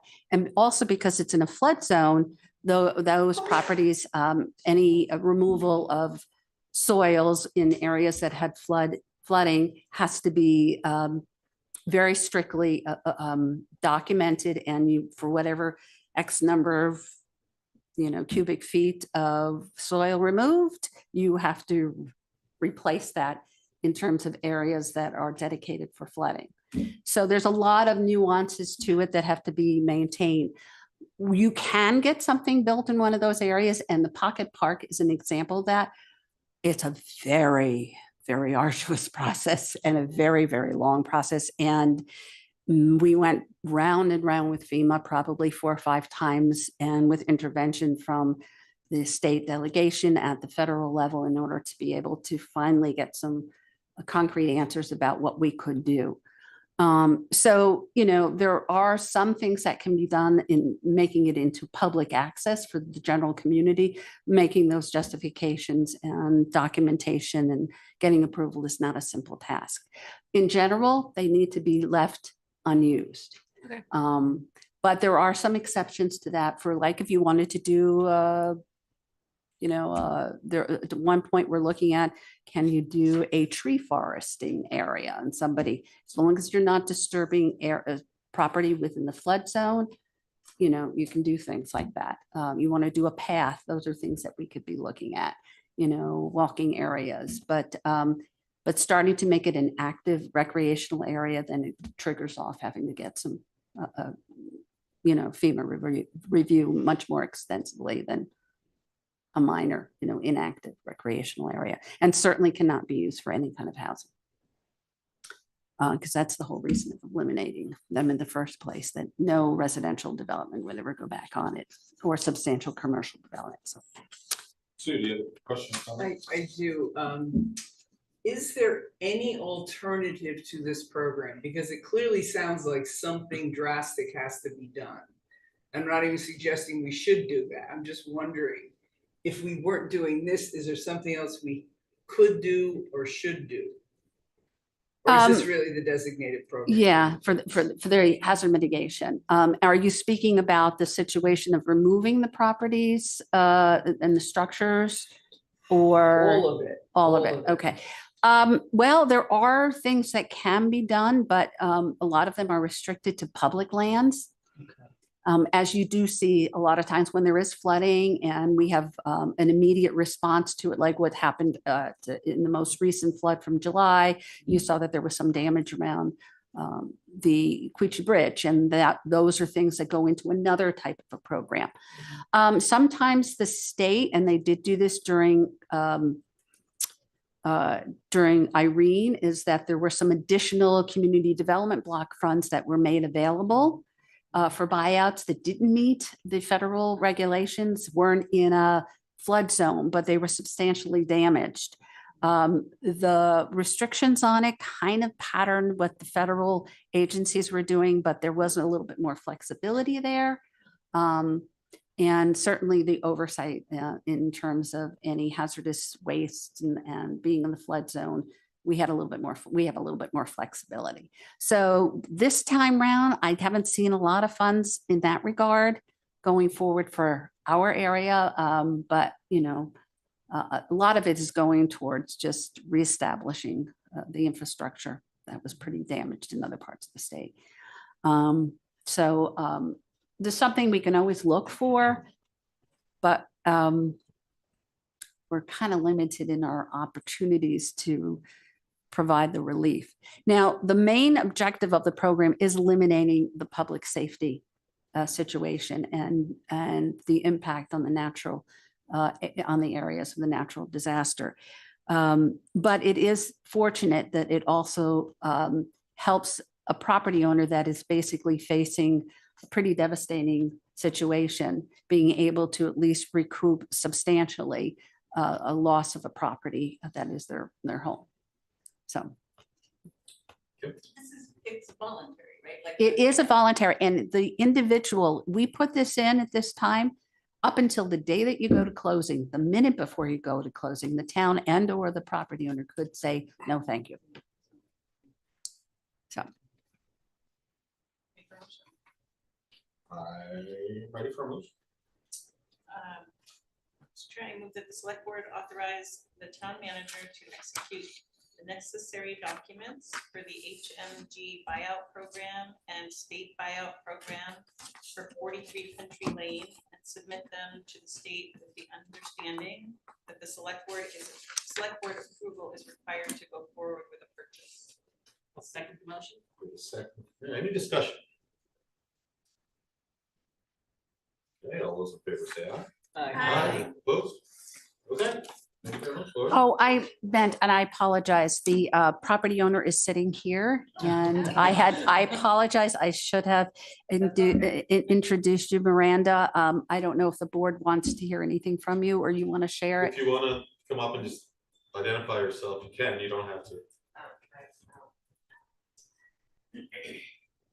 My name is Miranda Sprang, 43 Country Lane, White River Junction.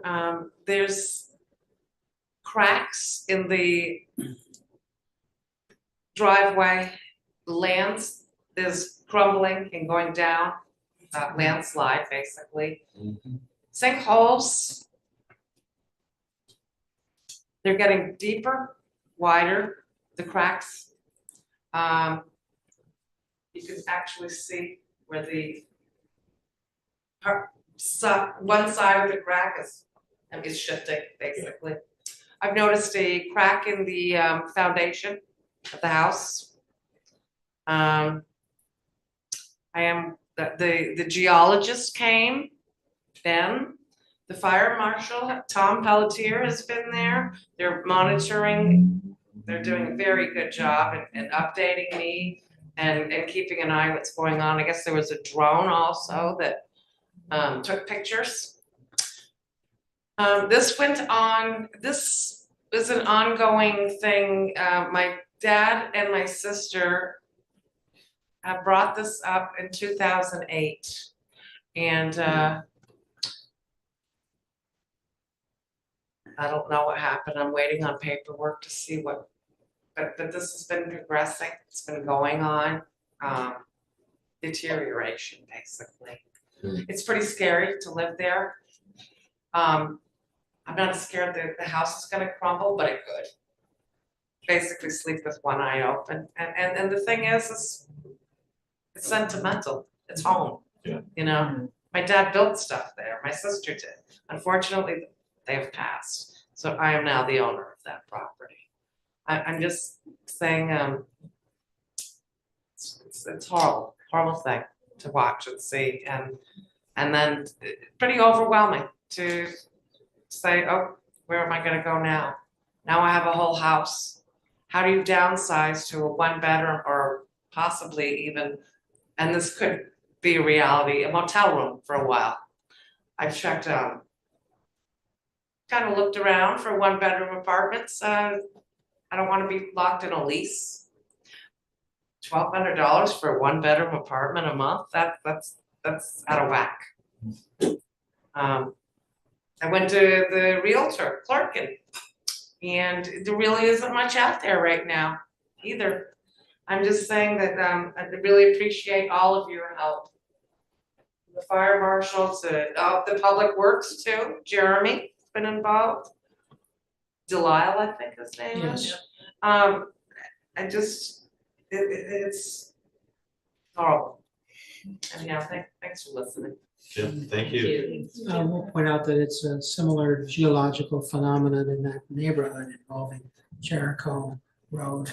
And that's why the road was closed for a while, because there had been some sinkholes. What's going on? Well, those are things that we're trying to get a better understanding of, and there's some, research being done with and engineering evaluations of things. In actually thinking a little bit more, Susan, about the question that you asked, from a zoning perspective and a subdivision perspective, many years ago, actually, we put in place some additional evaluations of stormwater management from upper levels of areas that may have an adverse impact there as well as downhill. So those are the kinds of things that we've looked at to try and mitigate things like this. There's also quite an extensive effort at the state level now, also looking at these things of what measures can be put in place, and because obviously as climate change and we have more of the velocity and of high velocity of and very dense rainstorms, a lot of the flooding and a lot of the impacts on the natural resources that we have are coming out of areas that are not in flood zones, but these kinds of situations. And so I think there's a whole effort statewide to get a better understanding of what we can do going into the future to help mitigate some of these situations. Thank you. I'm getting another report from staff that the audio is just terrible. I don't know what we can do about it, but. Okay. Well, let's check. This is traditionally like the time we take a break. So let's take our break now, come back, we'll hit the next items, and maybe there's something we could do in the meantime to check the microphones. So, all right, we'll be back. So what I could suggest.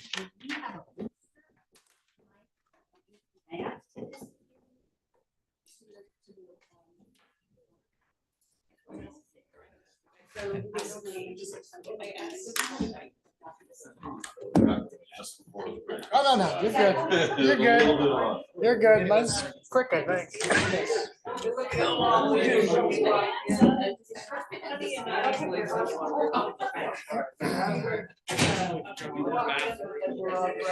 This is beautiful. Hot upstairs. Oh, really? Oh, just tell Dana, you always say people would do. Just tell Dana you're gonna put a window insert. Yes. Air conditioner in your office for this green building we got going on here.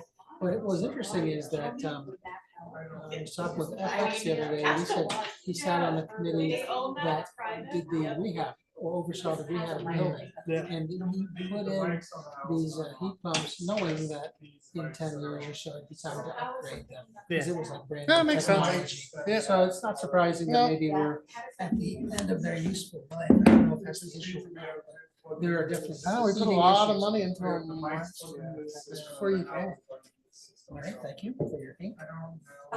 You know, I think it was fire department, but you know, the list of names that everything goes through. I mean, Well, just as we know, because there's no sense of it.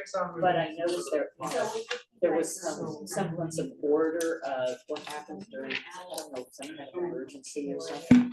And even my name was on, the phone number was totally wrong. Oh, really? And there was a part of me that said, well, good, nobody will contact me. Yes, the local emergency management plan. Yes, so Yes. I didn't know if I. So I got that from Lana, so I don't know why. Where she got that? If you want to email it to me Okay. directly, I'll make the adjustment. All right, that's Yes, great. I'm the keeper of that file. All right. So, but yes, because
In the job description you have in front of you in your packet. So I've been very grateful for the community support that's helped us through this process. As it stands today, what you have in front of you is the job description we intend to advertise for. Yes. It says no audio at all now. Huh. Nick. It's all should be good now. Okay, good, sorry. Go ahead. Okay. I don't have to rewind. Well, they probably didn't hear the beginning. All right, so in response to where we left off with the community nurse program, we now have the job description you have in front of you, where we intend to advertise for this position to have it funded and operating. Hopefully, we'll have some applicants right away, but hopefully to kick this right off in July. And I'm happy to answer any questions you might have about the research we've put into it, what we intend to do, and those kind of things. So I'll definitely point out that we're not alone. This whole area of southeastern Vermont and the Upper Valley, quite a large and impressive collection of towns that have adopted the community nurse program in one form or another. And we did our best to take best practices from each of them and put them all together in our job description. And it'll be, of course, a position that reports and works closely with the fire department, because that's really where the origins of the idea came from, as you can remember. Great. Any questions for John or Scott about this position? I just want to note that I don't think Paula is. Oh, okay. I did. Do you have a question? Yeah, just one question. Appreciation for all the careful planning and research that went into the description. My one question was just about there's a line that says the position is not a replacement for visiting nurse services. Is that in reference to a specific program or? it is, in that the program's designed, the community nurse program is designed to reach those who aren't receiving services. So if somebody's qualifying under Medicare, Medicaid for VNA services, this person is not supposed to be engaging with those parties, because they already have services available. This program is meant to reach the people who are outside of those programs. I see. Did you, in your research, come across any data on how many people in town receive those type of services through Medicare and Medicaid? We have numbers through the ambulance billing software on where we're receiving those patients from. The intent of this is we encounter in our work in the 911 response a lot of people who are lost in the system, let's say, unsure if they're unable to thrive at home, in non-compliance with medication, that need the first level of assistance to, if you're not calling 911, what can I give you?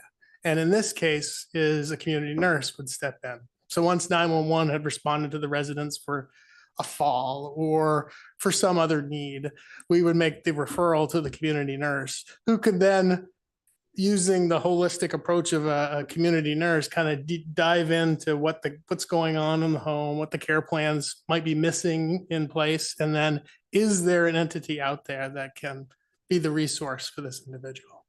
And if that's the case, and they can make those connections, then that person comes off our list and moves into a care plan through some other entity that probably exists within the services available within the state. Okay, thank you. You're welcome. So generally, I have a family law practice. I have a lot of people's concerns about not being able to access medical. And so I wondered, with this coming up now, how does that interplay with the fact that you can't get in to see your doctor when you need to, that you're getting put off for months? Or is that a whole separate issue we still have to address? That is a whole separate issue. The intent of this is not to be a practitioner, not to actually render care.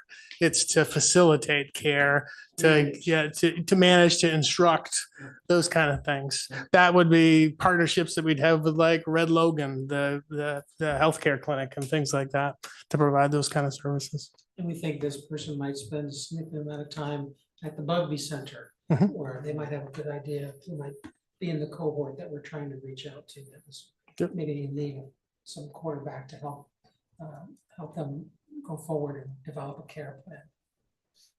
Thank you. Okay. Any other questions? It's very excited. We're finally getting to this. Let's hope, I cross your fingers for candidates. One more just comment, thought that came to mind, as you were talking about sort of people falling between the cracks and other services that might be available to some if they can access it through Medicare, Medicaid. It would be interesting. I mean, I'm just remembering, like in North Carolina, I knew people that were like Medicare, like specialists. They really help people enroll. And I know you can't have everything that you want in a job description, but it might be interesting to consider that in the interview process. Do people have any experience with sort of those public care coverage programs and helping people get enrolled in them who might need to be? Great point. Thank you. Okay. Thank you both very much. You're welcome. Okay, so we will move on to continued discussion of the town Lightpole banner policy. We spoke about this last meeting, and there was a prior meeting as well. And since the last meeting, I think John, there's a memo. He sort of identified what the open questions are for us as a board to decide about the policy. And John, I don't know if you have any Not really. prefatory remarks before Really, we other just. than to say that I did listen carefully at the last meeting, made some revisions to do what I thought was to incorporate the general consensus among the board members, and also at the same time leaving open the key issues that you decided you want to consider further, things like duration and location, and how many, and that kind of thing. And those are all highlighted in the revised policy. Okay, great. Duration, location. Right. Board have thoughts on things, Mary? Yeah, and I apologize if I am stating things that were already discussed. I tried to bone up on what you all talked about while I was overseas. But in the meantime, actually, since this had come up, I went around to people in my neighborhood to talk with them about the policy. And I'm just gonna, I talked with about 20 to 30 people.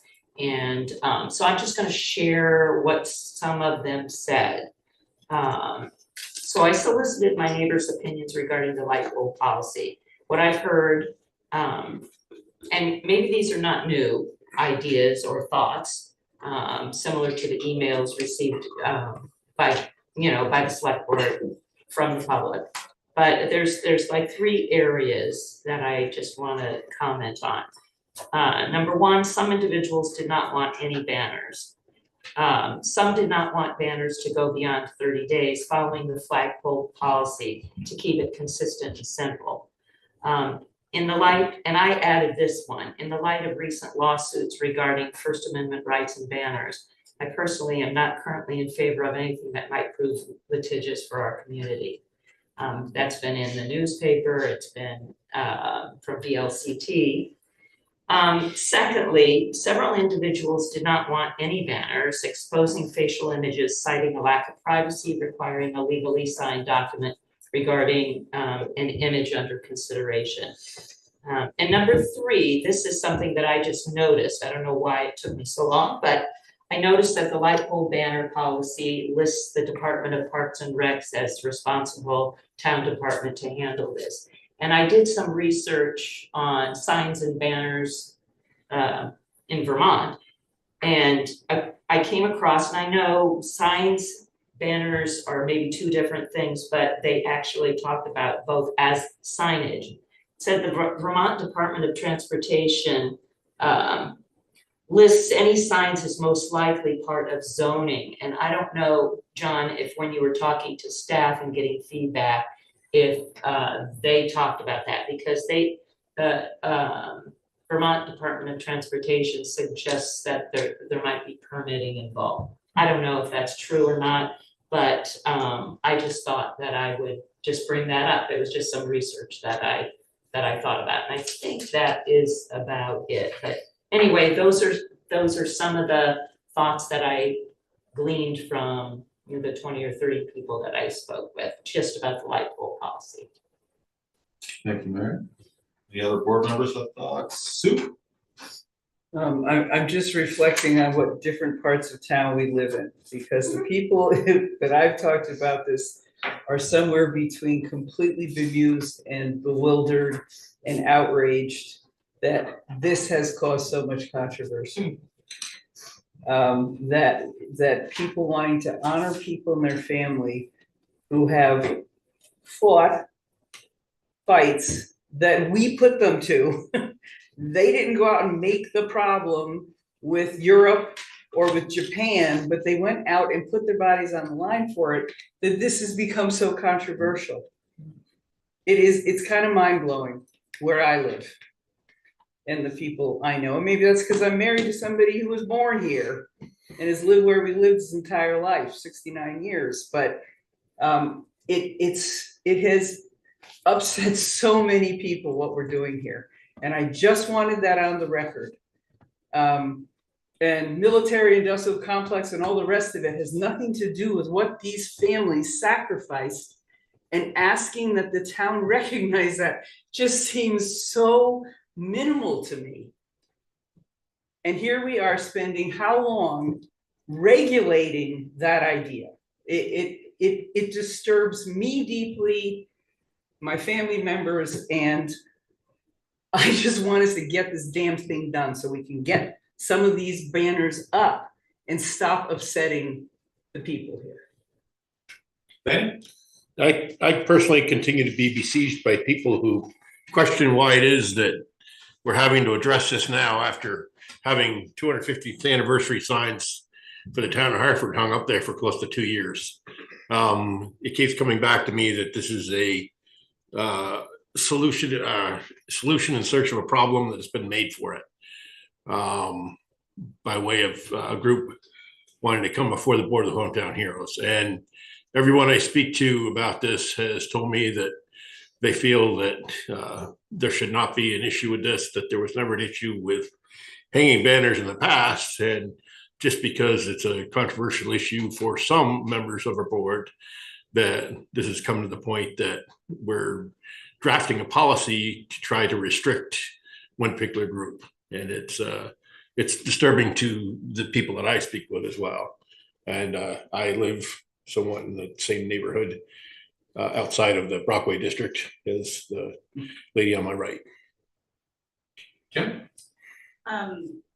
Did all board members read the VLCT document that John shared? Yes. In my exchanges with Mr. Perhaps Brown. you could share some of that with the general public who hasn't had the opportunity to read that document. Just a broad overview of it. Sure. So essentially, correct me if I'm misrepresenting this at all. VLCT is currently, so we step back a little bit. After the editorial that was in the Valley News on this weekend, one of my questions for this meeting for John was, had he sought legal counsel regarding the policy? And so whether it was before or after that, he checked in with the Municipal Assistance Center and received a response which said that VLCT is currently working on a draft of a banner policy, and that it won't be ready publicly for a few weeks. And then they cited issues stating Supreme Court rulings that basically citing First Amendment violations for, I think in this case it was Boston, that was being selective about which flags that they were willing to fly on a flagpole. And there was a they had allowed applications and display of certain flags, and then there was one from a religious group that they declined the application, and that group sued. The city was successful in the circuit court, whatever the first two courts, and then it appealed to the Supreme Court, which ruled that it was unconstitutional for them to be selective about which flags they displayed. So all that to say, and does that sound like a reasonable summary of the situation? Yeah. Can I finish my original statement that I wanted to make? Yes, but we're gonna go back to that point. That's totally fine. Okay. In my, I've been emailing with Mr. Brown and with Mary Kay as well. We've had some good exchanges, and one of the things that I commented on is that part of the reason that I ran for select board to begin with several years ago was because of some disappointments I have in some of our town and state and country's inequitable practices and systems and policies. And I said that that might be one of the reasons that I tend to overthink any decision that we make and any move that we make, because I would want us to look at it through a lens of equity, and that it was not just, this is a great idea, let's do it, but let's really do it right, so that if something comes back to us, that we don't have to say, oh, we didn't think about that. So that's the reason that I am trying to be extra thoughtful about this. Okay. Can I respond? Sue? So what I see is a solution in search of a problem. We never denied anybody the right to put up a flag. So what you're talking about in that Supreme Court decision has nothing to do with what's going on in this town. Until you say you're not going to do it, then you have a problem. If we had just gone along with this, we could have gotten so much more business done since I got on this board. How much time have we spent studying it, going back and forth about it? We never did this before. I believe we have people on this board who do not support our military, and that's why we went there, okay? Because the military-industrial complex came up over and over and over again in some of these exchanges. That has nothing to do with my father-in-law being on a Japanese ship that was blown up and having to clean up dead bodies for months. And it had nothing to do with my brother-in-law, John, going to Vietnam and coming back not himself, okay? That's the military-industrial complex. That is not this town saying, we recognize these people made sacrifices for us. And that is my problem with this entire discussion. Kim, and then Kim, and then Ida. I will pass. I will just leave it at that. Jay, Ida, comment?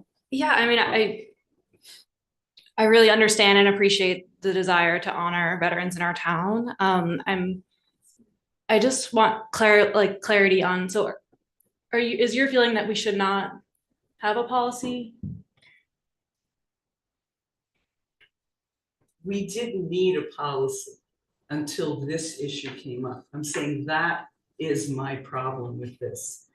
There are people on the board who don't want to support that project. And that's why now all of a sudden, from what I'm seeing, we've got to have a policy. Because that Supreme Court decision is distinguishable from what's going on in this town. Okay? That's what I'm saying. So my thought on this, and I'm not gonna get into the Hometown Heroes projects. I think we're talking about the banner policy here, which will apply to Hometown Heroes, a lot of application. I think the policy is a good thing to set some general standards for anyone who wants to hang banners. I think that the initial policy, when we talked about 30 days plus an additional 30 days for a total of 60, I think that was reasonable. So they're not up forever.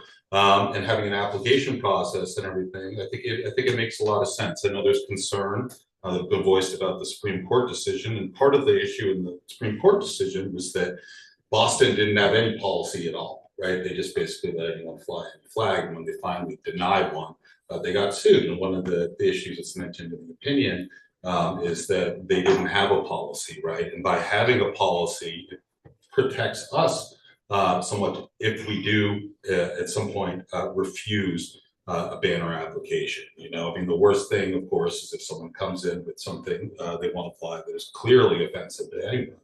And we said, you know, when we don't have a policy, we let everybody else put stuff up. So I think, you know, it's important to have some parameters, and these seem completely reasonable to me. I think 60 days is a good amount of time.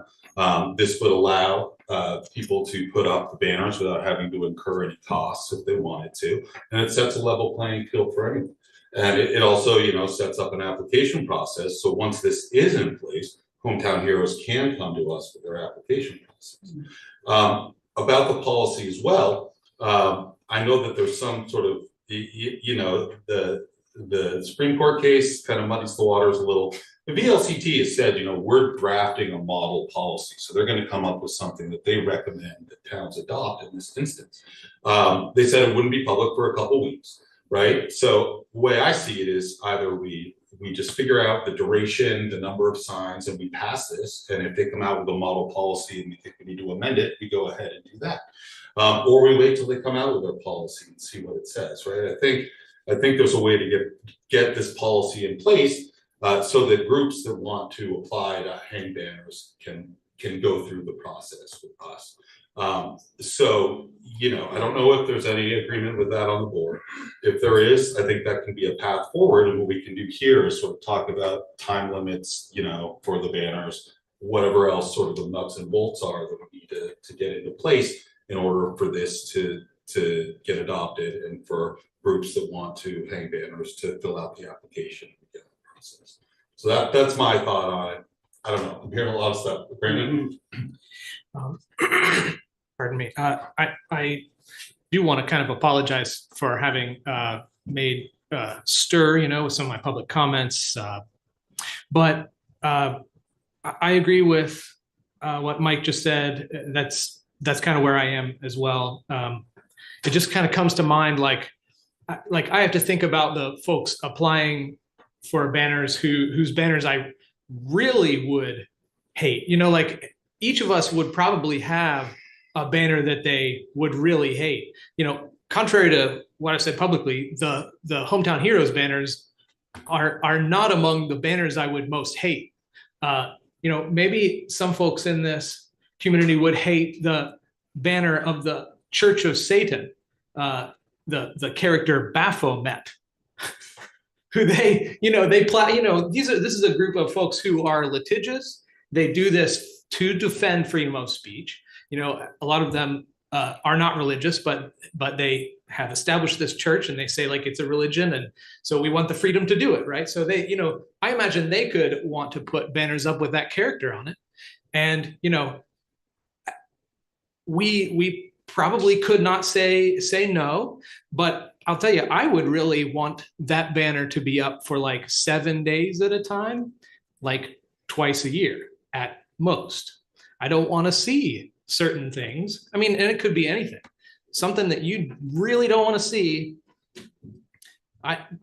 All I'm saying is I would vote for a banner policy that is 7 days at a time, max 2 times that duration for 14 days per year. That's what I would support. Sue? I think I would be having less problem with this if we had not allocated money to this project to make people think they were going to be able to do it. And now we are holding them up. Why was this policy not started the minute you gave the money out?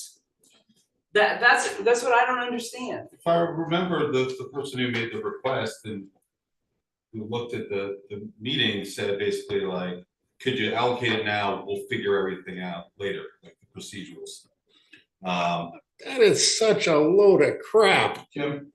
That is such a load of crap. Laney, may I? Yes, Jim, please. So I responded to Mary Kay and I went back and watched all the meetings. So let me just pull out this part. The $2,225 amount authorized for Hometown Heroes project was not approved unanimously. The concept was introduced and approved by a majority at the end of a very lengthy budget meeting for fiscal year 24. You can review the discussions from January 17th at hour 3 and 33 minutes and January 19th at 2023 at hour 2:28. There's a lot of logical fallacies, there's a lot of misinformation, and this sort of like blanket assumption that I make. We continue, unlike most other funding requests, no presentation was provided to the board to support the request. Lanny simply asked the board to provide the funding, somehow conflating it with Juneteenth. At one point, he noted something along the lines of, quote, "We do things for other groups and it's time we do something for members of our own community." I'm not sure if he was implying that Juneteenth does not relate to members of our own community, but I'll take that up with him another time. I mention this because you also referenced Juneteenth in your email, and I'm not sure what Juneteenth has to do with Hometown Heroes banners. At the January 19th meeting, Joe Major tells the board, quote, "Just earmark the money now and we can work out the logistics issues later." That's where we are now. So, and another point of order, 0 members of this board were on the board when the 250th anniversary banners were put up. That's just a matter of fact.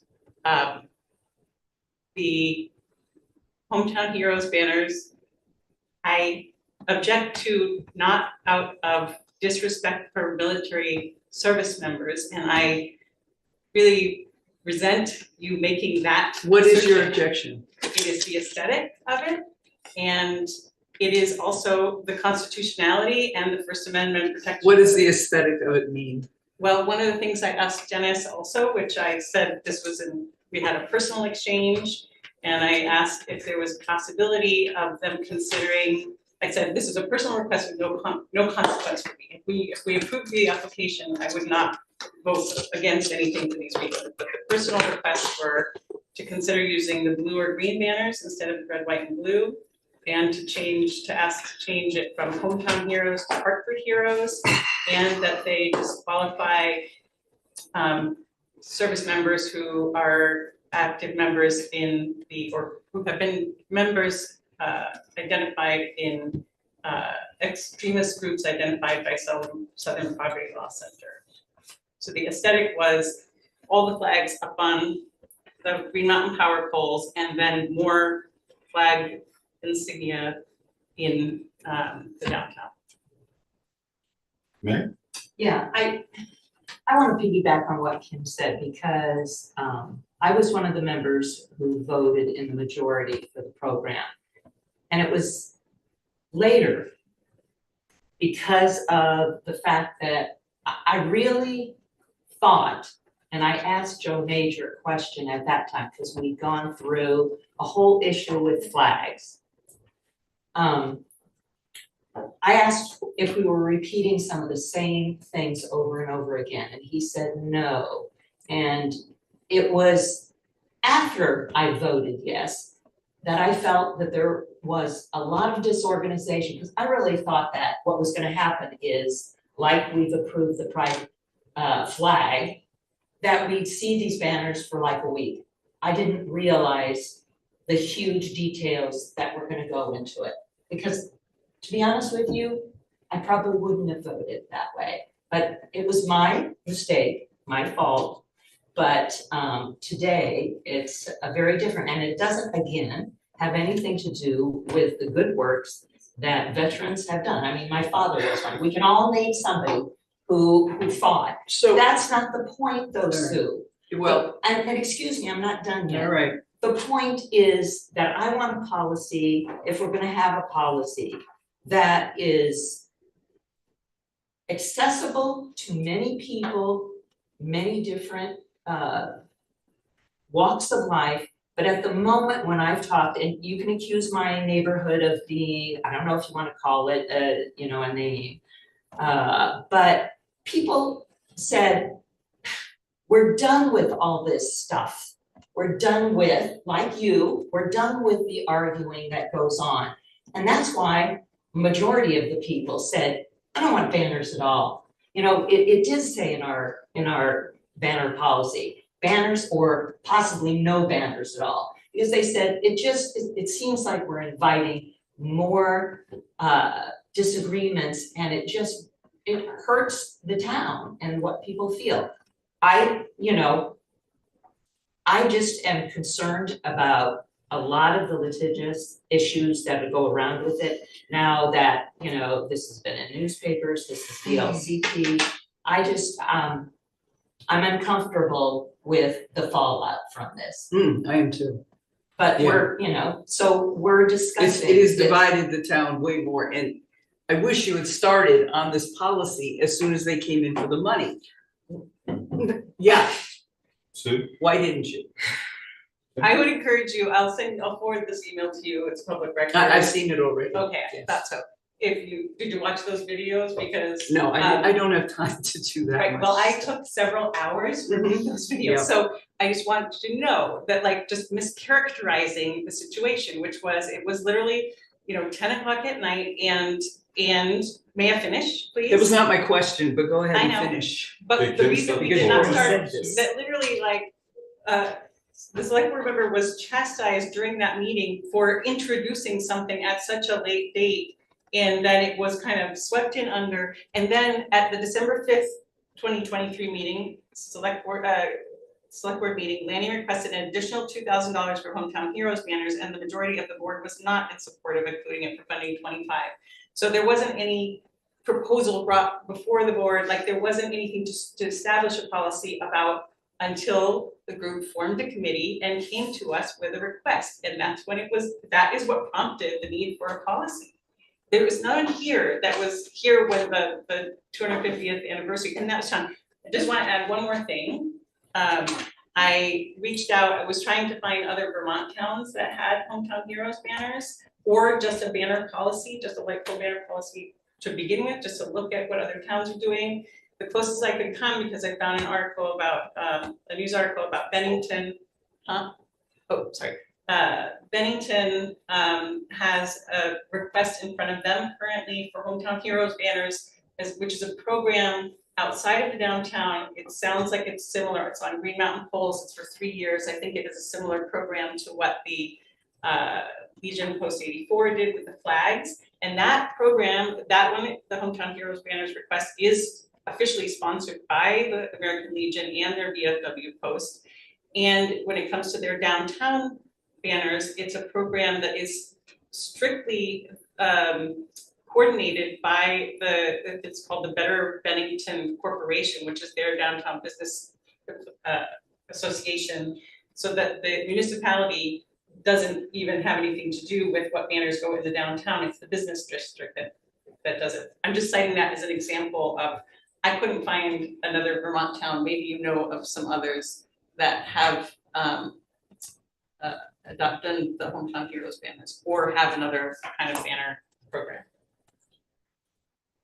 My preference on this, I don't know if I have 3 other votes, is that we take up this policy, we identify what areas are still open for discussion, and then we make proposals on the amount of time flags can be up, or banners can be up, number, and then we vote them up or down. I don't know if there's people who want to do that, but I think that I would like us just to legislate this policy, but I understand if there's not agreement to do that. Dennis, yes, would you like to comment? Hello, yes, I'm Dennis Brown of Hartford, representing the Hometown Heroes Banner Committee. I'd like to address a few comments that I've heard here tonight. I'm going to start with Mary. I guess I'm really thinking there's some serious unfairness with the comment that was made about how everybody you talked to was against this. No, I didn't say everybody. I said the majority of people. All right, well, I just sense some unfairness there because I really think there's at least a balance, if not more people favor this than not. So we can say that more were against. I don't know how we measure that. I think you asked a comment about whether this would pass zoning, and early on, I know we weren't attending those meetings, but I had gotten with Lori Hirschfield on that, and she assured me that was not a permit needed for this. So that's great. Maybe put that to rest. And then I heard about lack of privacy. I don't understand that because I don't know why we would discourage somebody's privacy, because we we're gonna, if we ever do this, we're gonna take applications from a family or even an individual. And so, I just don't understand the privacy comment about how we would violate somebody's privacy. Because if it's gonna be given by the family, they're gonna apply for this, or the person. So I just don't get the privacy issue. Let's see, I was writing down as I was hearing from board members. Kim was next, and of course, this new evidence of the VLCT thing.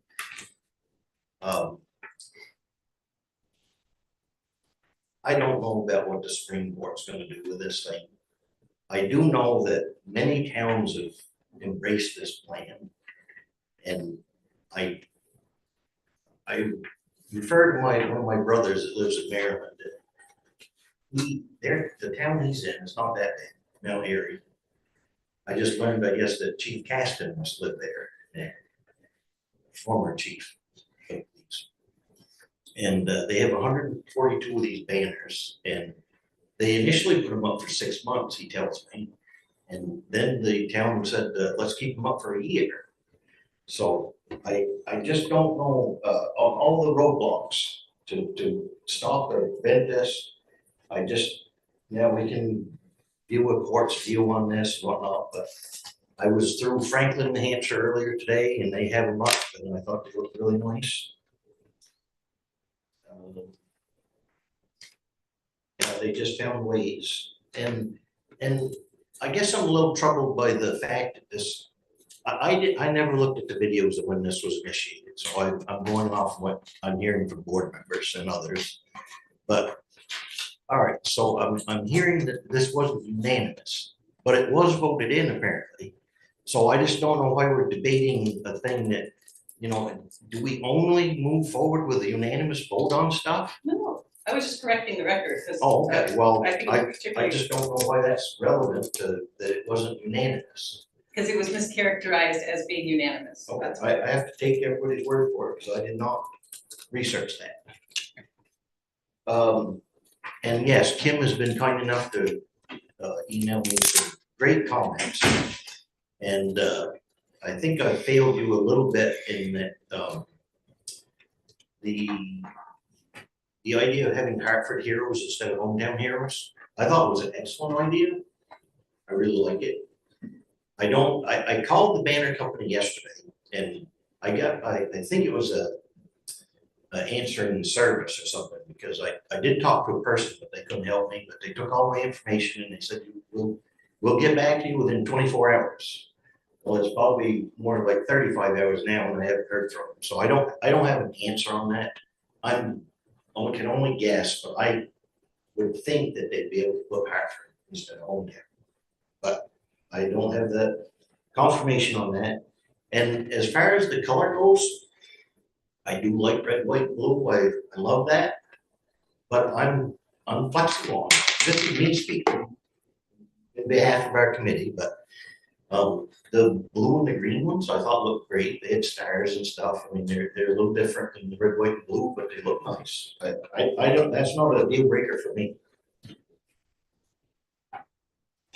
So and then I just spoke, and I heard the comment, about this is veterans and so on, and I've heard that from a lot of board members.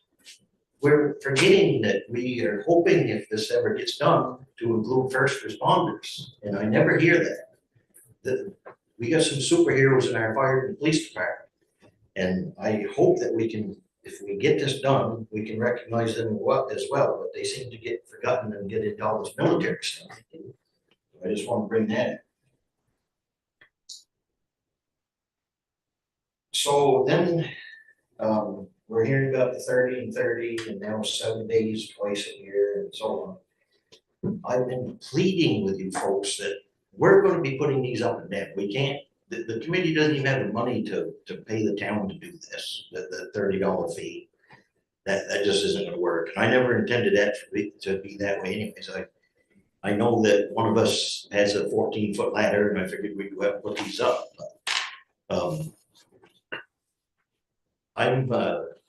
I get a little dyslexic. I'm not 36, I'm 63. And climbing ladders up and down often isn't something I'm interested in. So I really think the 6-month thing for this, I've said it before, I just don't know how we can honor veterans too much. I've heard that term, you know, this is too much. We're coming up on Memorial Day, honoring the people that died for this country. I just have a real hard time wondering how we can do too much for those folks and their families. So I just don't know. And well, I was surprised about the motion to fund this from 2025 that wasn't received well, because I don't know, another part of this is that we were hoping to have one banner with businesses' names on it to support the project. And depending on how this policy works, because there is language, I think, that would prevent that. But we had hoped to do that. And if the town, if you folks aren't going to support that, we need to find some funding somehow. So that was troubling too. And I'm up for any questions board members might have. And I see one of my colleagues, Joe, is also on the committee behind me. So I'll stop there and we'll go with that. Thank you, Dennis. Thank you. We have a raised hand on Zoom, which has been up for a while, so we'll take that and then we can hear from Joe.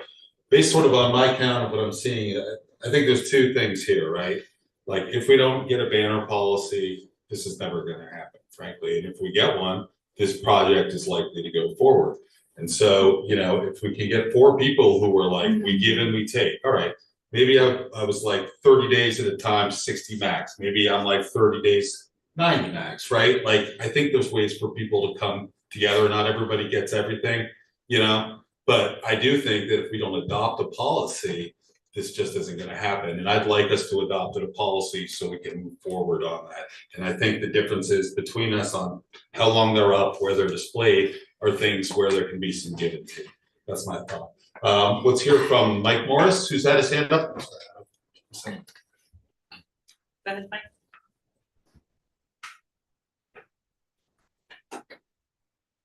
Mike?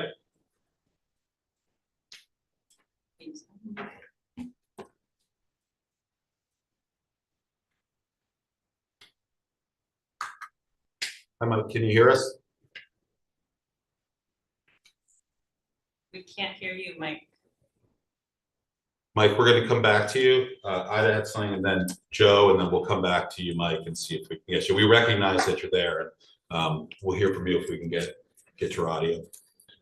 Ida, did you have a comment? Sure. Yeah, I just want to say, yeah, I'm with you, Mike, on this one. I hope that we can quickly shift the conversation to focusing on the policy itself. I know it might be because I work for the government. I'm very used to the slow pace that these things take, and I empathize with the banner committee and your frustrations with the delays.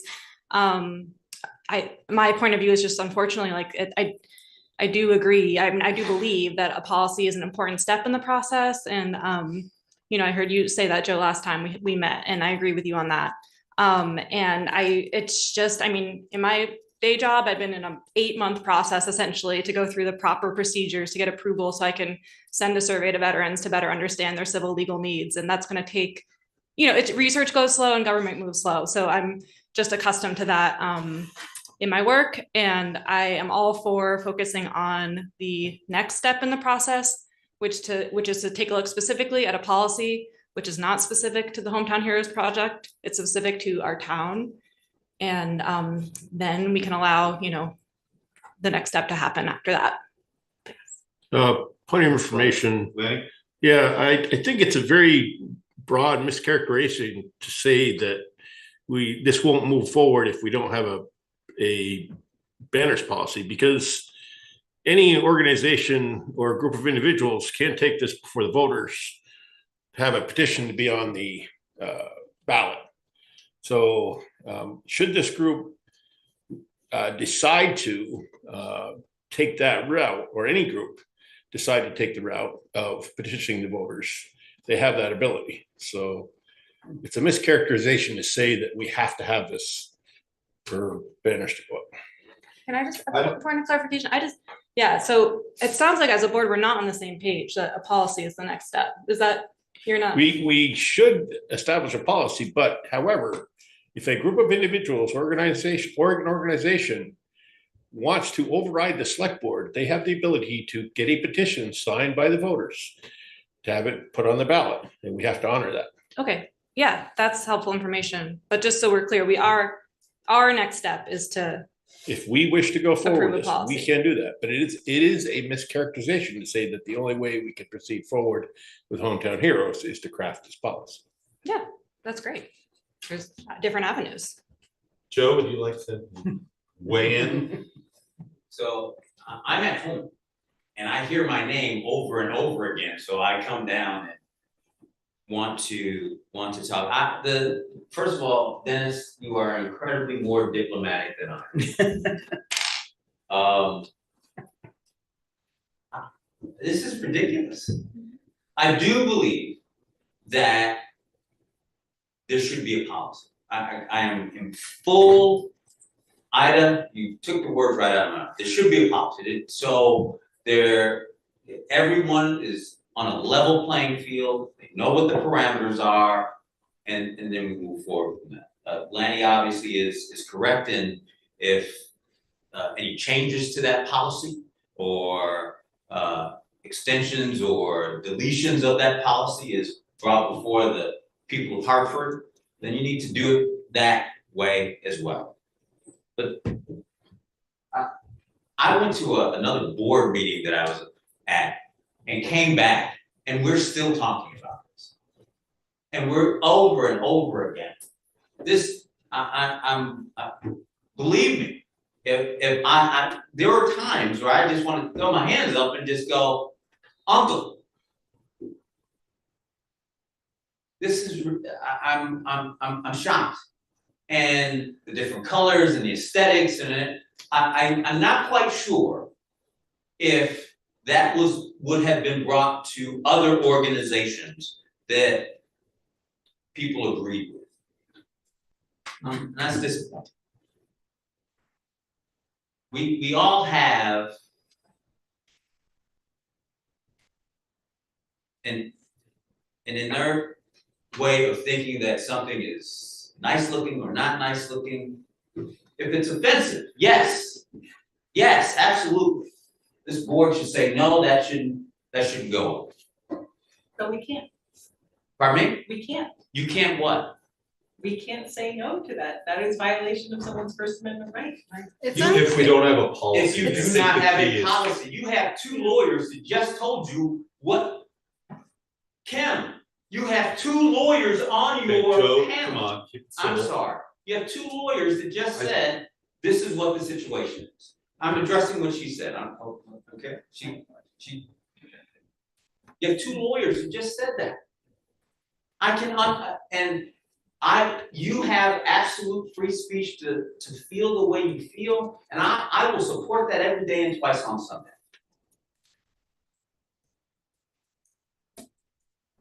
But over a year ago, I brought this up, and we're still talking about it. I agreed with you when you came and said we need to have a policy. Absolutely. Absolutely. We need to move this forward. We need to figure this out.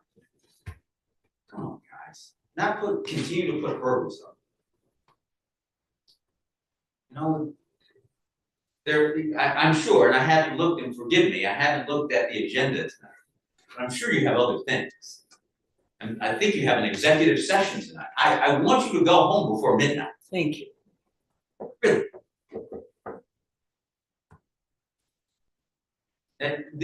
I'm not saying that these things are easy to come to grips with.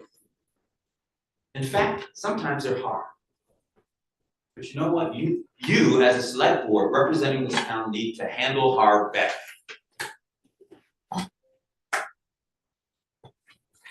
Because all 10,684 people are wanting you to make decisions. Right now, we're pontificating.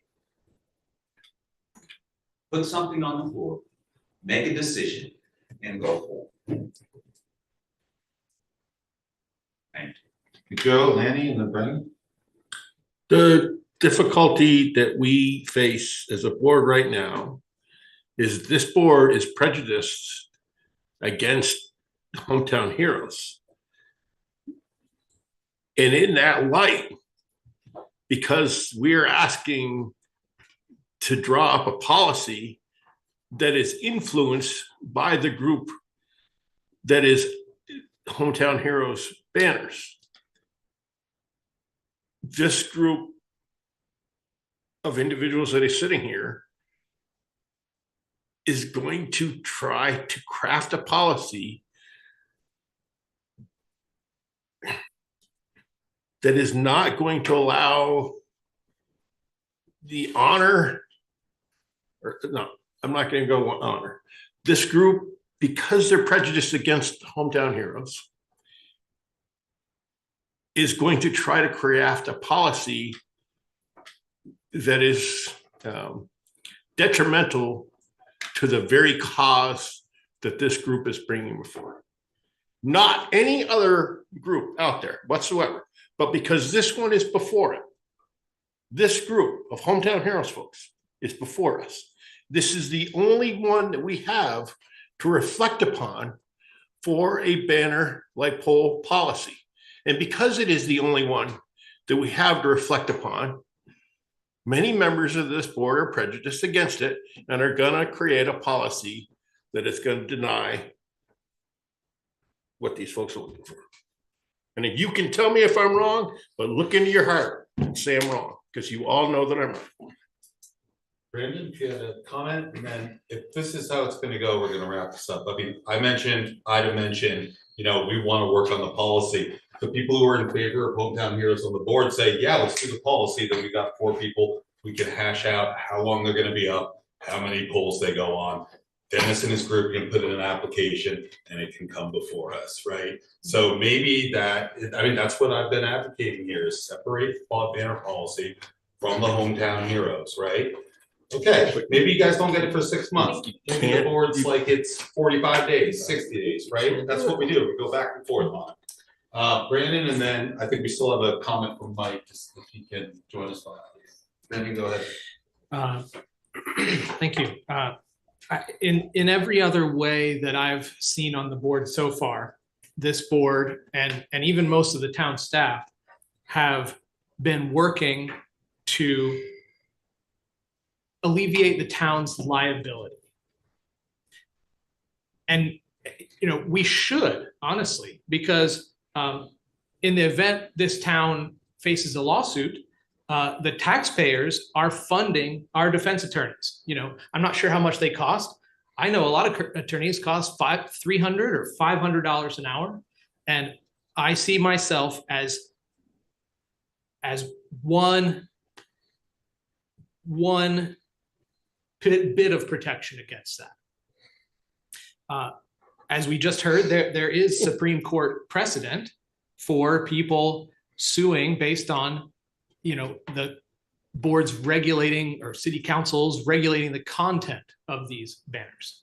So the way I see it, we can't regulate the content. That's it. So it doesn't matter whether any one of us likes or doesn't like a certain program, likes or doesn't like a certain banner from whatever program. That's doesn't matter anymore.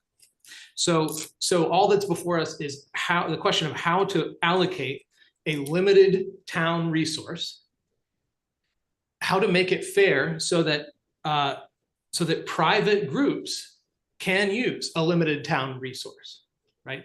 We have to, with the policy, ensure fairness. And part of that fairness is the time limit for how many banners over what unit time. And I have not, you know, in 2 months of discussion here, I have not heard one person say, I walked downtown in White River, you know, in the main 4 blocks of businesses and things, and I counted the light poles and electric poles. You know, that is a finite number. Whatever it is, 30, It might, maybe 25. So if we say, 8 banners per town, that means like, it's like, it might be nearly half of the town with one set of banners for however long we say they're allowed to be up. I just want to like raise that issue. That's why I support a relatively limited amount of time. That's all I'll say. Brandon, let's try and hear from Mike Morris again, and take it, then we can hear from Dennis. Mike, are you there? Can you hear me? Yes, we can hear you. Okay, thank you, Mike Morris, Hartford. Couple of things I'm going to be repeating what other people have said, but one of the things that discourages me about this whole conversation is the emphasis has been on military. When I think it was presented for like hometown heroes was for first responders too. They go out and they are basically signing their life away, possibly from a fireman getting hurt, a police officer getting hurt or killed, either way. And I think the concentration on military shouldn't be. It should just be for, something titled different. So we get away from the military portion. I think it's very unfair that the town authorized the expense money for this last year. I think people understood that there wasn't going to be a problem with the process they went through, everything going from the zoning office and talking to the select board. And I somewhat feel like they're being booted in the behind right now. They've put a lot of work and effort and time into this. And I don't think the current board is being fair to these individuals who have worked so hard to want to honor special people in our communities, specials, people that have served one way or the other in our community. I think it could be a happy medium here in the meantime until you come up with a ban policy instead of rushing it through. I think you haven't given it enough time to really get it proper the first time around. But I would like to see you do something nice and special, like give them a 90-day go ahead right now. It's a conditional, and it's a special exemption that you're going to allow this one time until the banner policy is approved. Give yourself 90 days to come up with one. Something that hasn't taken all this work that they've put into it and thrown it away. Thrown away may be the wrong thing, but delaying it. I know everybody has different neighborhoods. I grew up in this town, and I swear to God, I bet most of the people would not have a problem with having these banners up there for their home heroes, from the past that have served our town, our community, however they've done it. And I really think that it'd be humble of you to do something special for this one occasion so that they can move forward with all the work they put into it and not make them feel like they've just been wasting their time or been misled in some way. Thank you for your time. Thank you, Mike. Dennis? Thank you again. So I was hearing a comment a moment ago about the number of polls. I think I had mentioned in an earlier meeting that I counted 25 just on South Main, I believe it was. And that was only including around the Coolidge block. I didn't go down by Big Fatties, but I know there's brackets down there too. And we could put brackets other places, but there shouldn't be a thing where there's only so many polls and everybody wants to put banners up suddenly that somehow we choke somebody out. I wouldn't want that.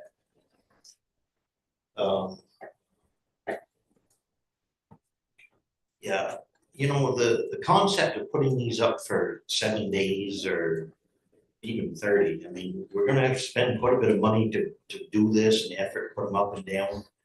It really, as far as worthiness of whatnot of doing that, we're going to get the most out of the banners. It'd be better to leave them up longer. I guess I'll just share I have a sort of a semi-legal question. This all refers to third party, and I was having trouble with that, thinking who the third party is, because as far as I'm concerned, we're like the second party.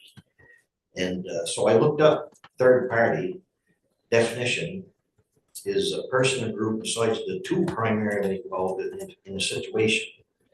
And so we're using this term third party a lot, and I'm not sure what we are actually either, but I don't know that we're third party, if that matters in any kind of legal terms. And I'll just share that I've probably lived here longer than I think anybody in this room. And I've served my country and I've served this town in just about every way I can think of. And I'm just very troubled and quite sad, actually. Thank you. Thank you, Dennis. I don't know that any more time tonight on this is going to do a whole lot. Reminded, my mom works up in Montpelier. At the end of the legislative session, she'd always say, like, nothing happened until everybody just kind of blew up. And then after that, they came to consensus. And we had a lot of people sharing a lot of thoughts tonight and emotions. What I would like to do, if there are 3 other board members who join me, is that we take up this policy, we separate hometown heroes from it, and we decide the particulars of the policy, and we give and we take and we adopt it so we can move forward, right? I mean, I think everyone agrees that there needs to be a policy. I think we can craft one that's fair. People may not get everything they want, but do a vote-orama on all the open issues, and hopefully we move forward. We don't like spending as much time on this as you guys do either, right? But I think there needs to be a policy, and I think that's the next step. And if we can get enough board members to agree with that path forward, and we separate hometown heroes, we just look at it, right? Is 30 days enough? What are the concerns? And someone like Dennis comes up and says, look, we don't have a lot of money. We've been funded, right? We got to take these up and down, and it's cost. So maybe it should be a longer period, right? I mean, those are the questions we can come to consensus on without, getting into anything else about any particular group that's going to apply. And I would really like to see us do that, right? So that's where I don't think I think at this point in the evening, we're not moving anywhere right now, right? Even if we had 4 people who are like, let's hash it out. I don't think right now is the time to do it. But if we can commit, we can get 4 members to commit, if we get all the members to commit, that we look at the policy, we come up with what we think is fair, hearing input on the policy, like, what does it mean to put something up for 30 days? What does it mean to limit the number of polls, right? Then we go forward. Mary? Yeah, I just had a quick question. I'm assuming, and maybe incorrectly, that you're going to put forward the policy as it, but not fill in the dates, the times, the polls, or is that going to be ongoing right now as well? What do you mean the dates? The times? Well, I mean, the duration, excuse me. Yeah, I think that's what we still have to hash out, right? Like our initial policy was total of 6 to 8, 30 at a time, right? Someone may say that's not long enough, that's too long, and we argue it, and then a majority of the board makes a decision on what it is, and we accept it and we move on, So When are we doing that? I don't think we're doing it tonight, because I still know that we've got the 4 who want to take that approach, and I would do it. I mean, it's I been would. heated. I think we could do it tonight. Yeah. I would like to for the community. I mean, if we do this tonight, it's gonna take some time, we may have to skip other agenda items. I don't know, I would be in favor of tackling the open questions here, the duration, things like that. But, we could also do it at our next meeting. One argument in favor of taking some more time is VLCT legal. Yeah. And perhaps this issue of mapping of the available polls, because we've been told that the GMP is working on putting them on a map for us. Points well taken, I think. So that means we don't have the banners up for Memorial Day. That was me. They haven't. Well, it's not even a Oh, possibility. for that. okay, It's at least 6 weeks once we okay. contact the family company, but before that, even we have to put out applications, have submissions from folks, and then. So this year's already shot. For Veterans Day. We were kind of hoping maybe July 4th, we'd have these up by now, but we're at your mercy. Well, Veterans Day is in November. Okay, we're gonna move on from this. Thank you, Dennis, thank you, Joe. Thank you, Dennis. So can you just give me a breakdown of where we're at as far as, are we gonna see this on the next agenda? I think it's likely that we'll see it on the next agenda, and I think it'll be focused entirely and specifically on the parameters of the policy itself, like the number of banners, the number of days it can be up, everything like that. Kim? Do you know if there's any legal issues with excluding faith-based groups? With an exclusion, like, you know, how it currently says no commercial or political. Can a list like that also include faith-based groups, or would that be discriminatory? I think that's what the Boston case. Yeah, exactly. Yeah, Right, but you they would didn't have definitely policy. be inviting a But lawsuit. they didn't have policy. So They that's what didn't I'm- have a policy. So if we had a policy that said we did not accept faith-based. Well, that seems like a First Amendment problem. Absolutely. You shall not establish a church nor prohibit the free exercise. Yeah. thereof. So Because having a also it pol- feels like, here's a line in the sand, you Right. cross it, so But let's so it not also do that. feels like it also feels like, and again, then this can be for another time, but it feels like a thing that even if we have policy, that would be something that could end up having First Amendment violations if the board were to ever deny any kind of religious group that wanted to put up a banner that was denied. Well, I think that's part of the issue with putting out a policy. It is drawing a line in the sand for certain groups, as Brandon brought up, and maybe groups we don't want to deal with. But we're doing it, so we gotta be ready for it. Just, I can't imagine why we would want to put faith-based banners up on town property, because I just would just sense that there'd be a separation of church and state there, that we just No, wouldn't do it's that, not. period. But this is private speech on public I did read that. But I really wrestle with the separation of church and state, which would say to me that we wouldn't. A few years ago, we had up at, I think, the planning office, one of the staff members had some some postcards from their church at the window. And I spoke with the town manager about it back then, because I didn't think that really should be in this building, and they went away immediately. And it's just, there's a time and place for everything, and I didn't think that this building should have that information. Just a process suggestion, since that's what we're moving towards, I would like to request, John, if possible, like, I'm very interested to see what the VCLT model policy looks like. And I think we could maybe, since this is such a current topic in our town, just reply to them, emphasize like this is a really urgent, time-sensitive topic for our community. And specifically, we have some questions around that last sentence of the policy statement, first paragraph, which is the Hartford Selectboard should have the authority to refuse, et cetera. I have an idea of like an alternative sentence that we might put in there instead of that, so it's a little more clear and not so much. But the other thing about that sentence is like any of these, it's always a majority vote. So it's not as though one select board member can say, I don't like this religious symbol, I'm against it. It's the majority of the select board has to be against it. So that's another thing to keep in mind as we think about this type of instance where if there's like a hate group that wants to bring something to the board. But all these questions, I think we should just maybe really in our reply to VCLT emphasize that, you know, as soon as you have a model policy, please send it our way ASAP. And these are some of the specific concerns. I'll be spending the next Thursday and Friday with VLCT.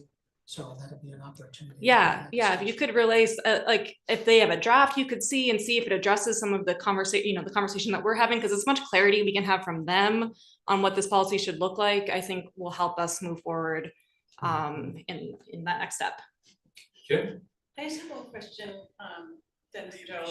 If you were to go ahead and order the banners or get the applications accepted, order the banners, would you have the option with the current agreement that the Legion Post has with Green Mountain Power to say if we had, for some reason, we didn't get to a decision by the time you receive the banners, that those could be posted like along the bridge and by the Bugby Center up so that they could go on the Green Mountain poles if we hadn't had a resolution yet?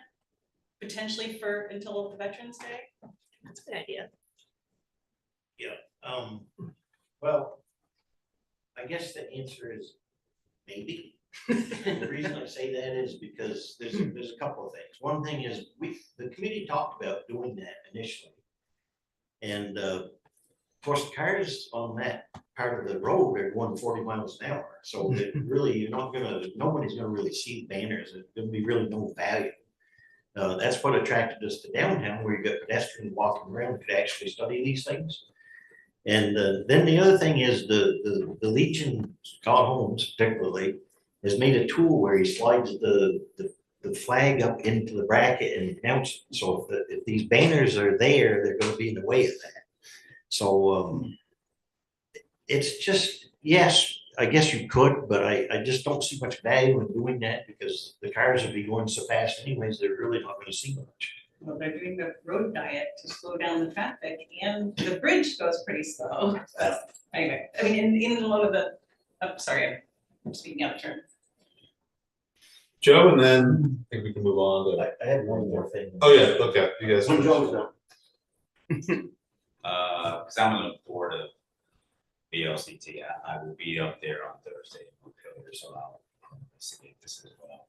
Also, You'll be in the wrong spot.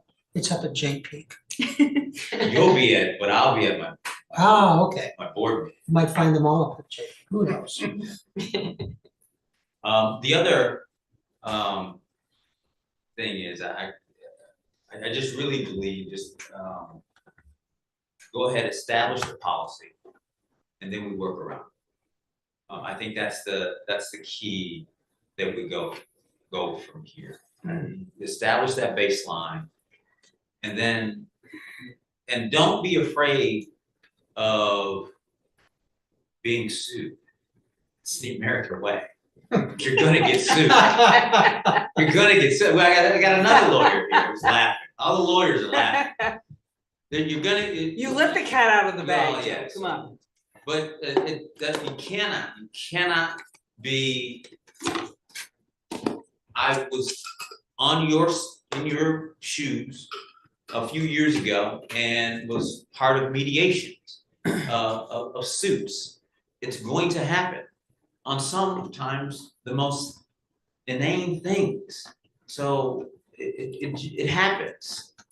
And also, as far as the cost, many times VLCT provides us the lawyer, and that's the dues that we pay.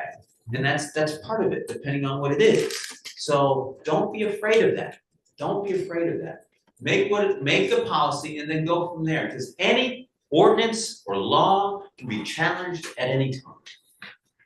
Thank you. Now I'm going to go to bed. Leave me alone. Thank you very much, Joe. Dennis, and also all of you, and I mean this, because I really think that this touches all of you in a way, and you're trying to do the best that you feel is best. I really believe that in my heart of hearts. I don't agree with everyone, but I really believe that you're doing it. So do your due diligence, come prepared, and make a decision. Thank you, guys. Joe, Dennis. All right, I'll wrap this up.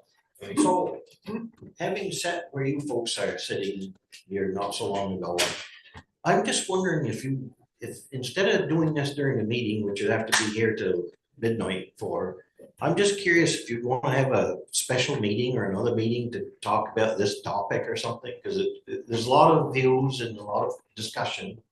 And we can put it on the next agenda, or you might consider having a separate meeting for it. I know it'd be nice, but you can't do it without the meeting law to talk amongst yourselves and groups, other than in a meeting. So I just thought I'd throw that out there. I don't know if that would help, but maybe something to consider. Thank you, Dennis. Would you let me know what, if it's on the next agenda, or if you're gonna have another meeting or, something, so we know where we're at? Yeah, and I think it would be helpful. I think you kind of mentioned too, some of the things we're going to discuss, like like I think you made a good point, like, if it's only 30 days, at a time, that means I have to come do this and that, like stuff like that I think would probably be helpful as we try to craft that, so I think that, we appreciate that kind of info on this. Yep. And I'll just say that if you folks have any questions or comments, please don't hesitate to get a hold of me. I appreciate the ones that have. Dennis, Ida? Thanks, Sis. Yeah, I just was gonna say, I think to facilitate the process next time we meet, as much information, although we can't all gather, or we can't all email each other, we can as individuals email the chair and John and Kim if we want to, and say, like, get as specific as we can about what we think should be in those blank spaces in the policy. So we have some of that, information at least in one place with the chair. So Mike has a sense of like, all right, what's a reasonable proposal that's kind of meeting people in the middle of where their preference is for some of these details. So I hope that we can all do that before we meet next time. Dennis, I have a request again that you can take it or leave it, but we talked about, I connected you with one of the, or at least I shared your information with one of the downtown business people, and you mentioned that the only downtown businesses you spoke with were myself and David Briggs, and I think it would be really valuable. I mean, those are stakeholders in the community, and I think that whether they live in Hartford or not, they've chosen to have their, I mean, and there's certainly residents in the downtown that would maybe have thoughts too, but I just would be interested. I think that there will be some of both. I told you I talked to a whole bunch a month ago or whenever it was, and obviously there's a power dynamic, like when if a veteran walks in and says, would you like to have first responders and hometown heroes banners up, then they might say sure, and that's quite fine, but it might be nice to have conversations with some of the business community if you are inclined. Yeah, I hope not to put that across that, I'm a veteran and I'm demanding this, because I'm not. No, it's good thing, but I'll tell you, as a member of that professionally community, if all those businesses do not know about it and they come to work one morning and those banners are throughout the downtown, then they're gonna be like, what did my town do without consulting me? And we all do that. That's how I responded when I drove into town and the flags were mounted, and I was like, how did this happen? And so it might not be, every member is not watching all of our meetings, and that's fair. That's what we work for. I would like to do my best to learn the shop. Thank you. Thank you. Trying really hard. Thanks, you. Okay, so, all right. Our next item, the next two items are kind of in tandem. I don't know that we need to spend a lot of time on them right now. So one was the new select board rules of procedure. We've seen this a couple times. We worked with Dominic Cloud. Seemed like there was kind of consensus that we like that. The other item is a proposed select board code of conduct, which is essentially, so we have our current rules of procedure, right? And then we have what Dominic proposed for like kind of running meetings. So what John did for a code of conduct was take the other parts of our current rules and kind of just show them to us, right? Like these are still the rules that we have, but it's new. And we may want to review them and, make some suggestions for a second draft, and then kind of adopt both at the same time, so that we don't just adopt the new rules of procedure and not have the other stuff that we want in the code of conduct. So it would kind of be like, take a look at the code of conduct, see what you think, send some suggestions to John, or your thoughts to me and Kim, or to Kim and John and me. And then we could do kind of a twofer, right? Like we adopt our new rules of procedure and our code of conduct at the same time, so they're in place. Yep. Do you think, plus, also, I don't know if y'all got today, but John and I were at a cohort meeting in Montpelier at the VLCT offices this morning with Connie Kelly, and anyway, they informed us about the new rules of conduct, code of conduct, rules of procedure and code of conduct toolkit, or whatever it's called, legal and efficient meetings, or I sent a link to that today. Okay. That I think also might have some useful application to this. Yeah. And I'm wondering if we might consider, what if we just did a workshop where we really did knock out the policy and these two things. We gotta get them off our plate. Good. And maybe, we could just try to do like a 2-hour session on on a warned meeting, but a special meeting, and try to knock out those things. Yeah, nice to So, get these done, Lanny. so all of those links that you sent, you have to have a password and username to sign into the damn things. For the Mac portal, do you have? We don't have anything. Why don't you go in and print them out in a PDF and send them to us in a PDF format if you have access to them? I would recommend setting up your account with the VLCT because it's super useful. There's a ton of information in there. Like for you to be able, it's just logging into the VLCT portal. Yeah. And as a select board member, you have access to that. You just have to set it up. I would be happy to circulate them around. I hate portals too, Lenny, and so. I mean, it just Why seems should like. you suffer like I just did? It seems like if you want us to have this information, you could download it in a PDF format and send it out to us instead of having us to go through this rigmarole of signing into the portal. Yeah. Okay, that would make more sense. Okay, Sue, did you have something? You read my mind. That these three things need to be outside of this process, because otherwise we get off on other things. Good point. And I do not need another meeting in my life, but I need these things done, so Yeah, thank no, you. agreed. I think that's a very good idea. We'll Agreed. discuss that. Okay, Kim, there are a couple items you have here. I think grant for Abundant Sun survey analysis, and then the training options, if you want to just take us through those. Sure. Does anyone have questions? I do have a question. Okay. Mary, do you have a question? I don't know if it was my computer or what, but I tried to do that survey and it wouldn't load. Oh, that was from, so these two surveys are already completed. Oh. This was from, so the welcoming and engaging cohort that I participated in, it was like, it went from 22 to 23, and then this last one that John, myself, and Connie were in was from 23 to 24. So the surveys were actually completed by town staff, and like you should have done it at the end of 23. Well, I did, but I thought there was a new survey. There was some. It was a Survey Monkey. I clicked on the link and there was a Survey Monkey, and I said, Where was that? In the VLCT, the data analysis? I think it was the data analysis. Maybe I wasn't supposed to click on. I mean, I don't think there's a link in there for survey, but maybe in any case. Let's get back There's to no the new survey. Yeah, This is surveys that have already been responded to, and they have analyzed the data. And basically, it's a $1,500 charge for Abundant Sun to provide to us a presentation that sort of presents and contextualizes the data responses from the 2023 and 2024 cohort surveys. And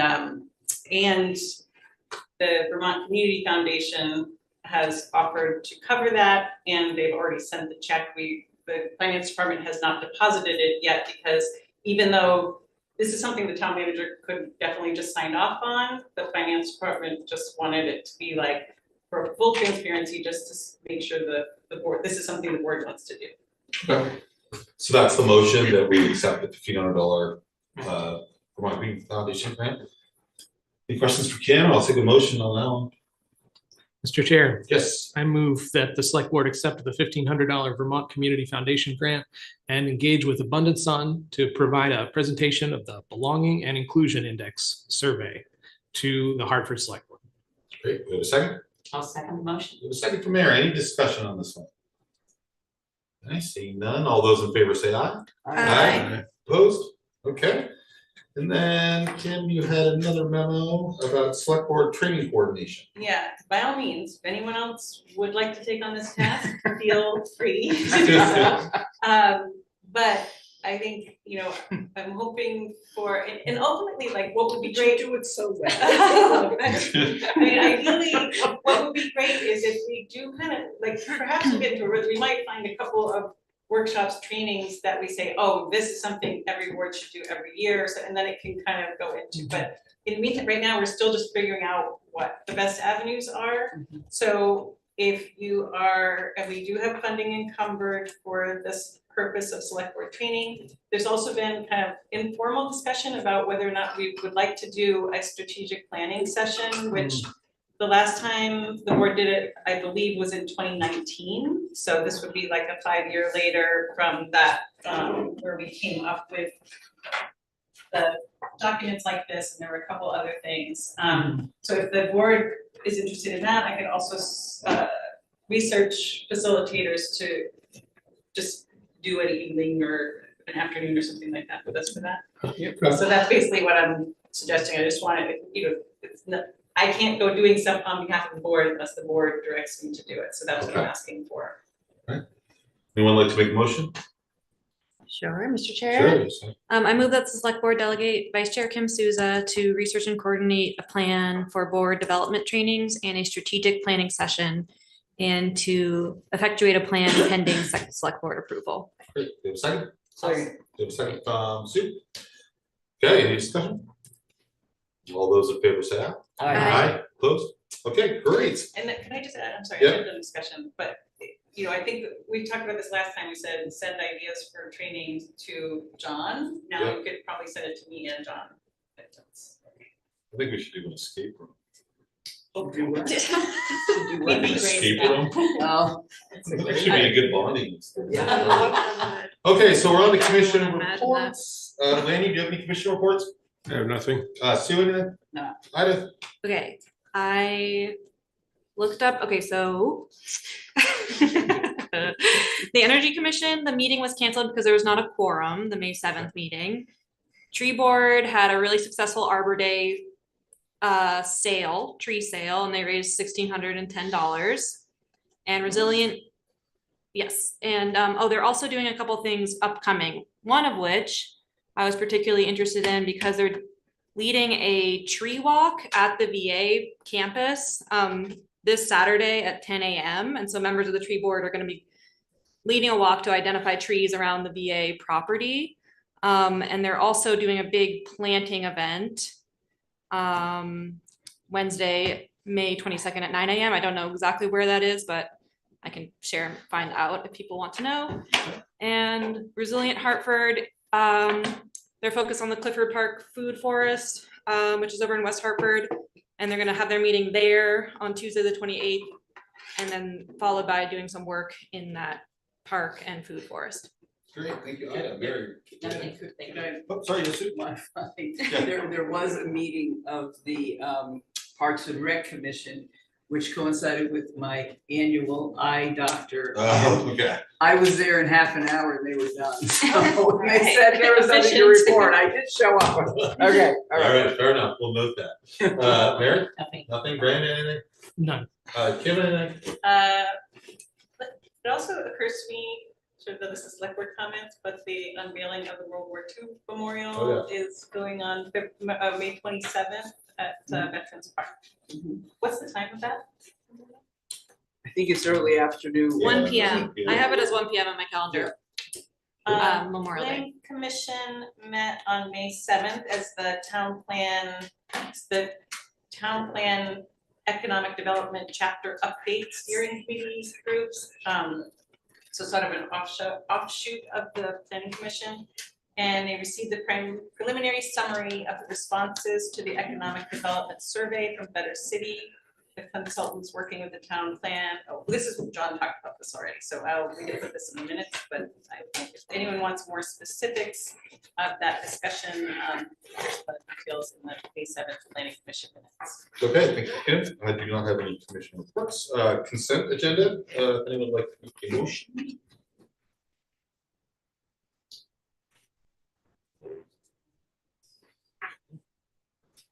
Sure, please.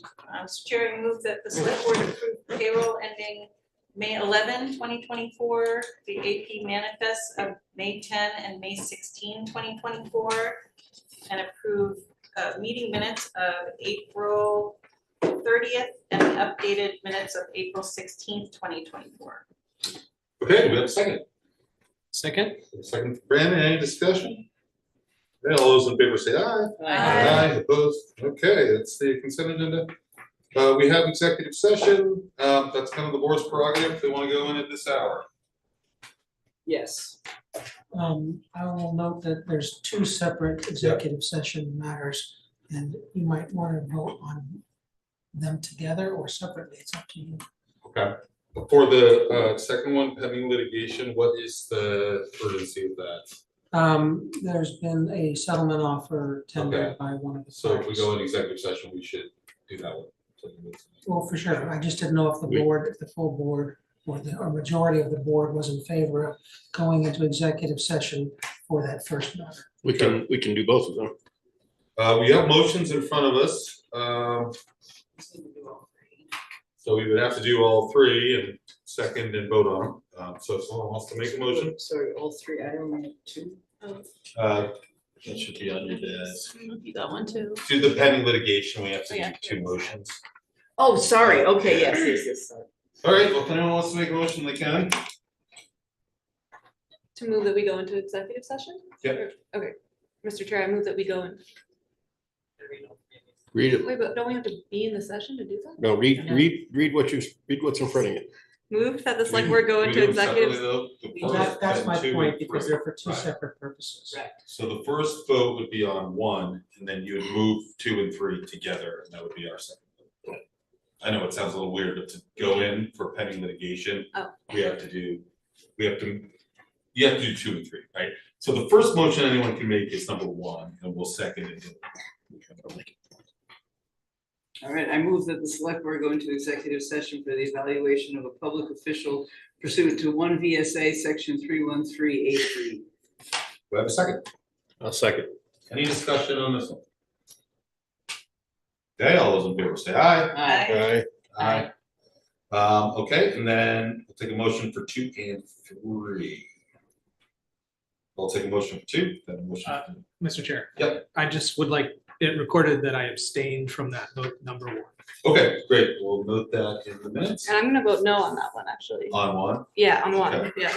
so, Let's do a roll. Can we do a roll? yeah, What are we doing now? we can do a roll We just call. voted. We just voted on this thing. They're Why are allowed you to just- change their vote before I. No, we already voted. Actually, the procedure is that we're allowed to change our vote until he calls it. Oh, my. So he has not word. said the ayes have it, so technically. Oh. It's true, all right, we have a motion and a second, I'll call the roll on number 1 again, Lanny? Why are we bothering to do this now? Are you not following the proper procedure of rules of order? No, you're not. No, you're not. No, Obviously, you're look, not. they want to You change got their his vote. technicality, don't argue with him. You are not. What do you Benny, say? yeah. I vote aye. Aye. Sue? Aye. Sweet. Ida? Nay. Mary? Nay. Brandon? Abstain? Kim? Aye. And I will vote aye.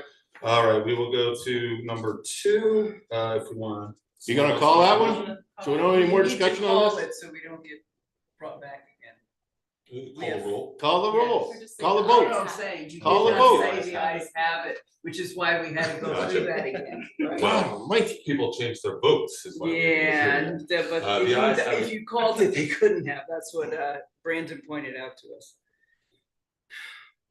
Someone like to make another motion? Mr. Chair, I move to find. Glad you're laughing. Yep.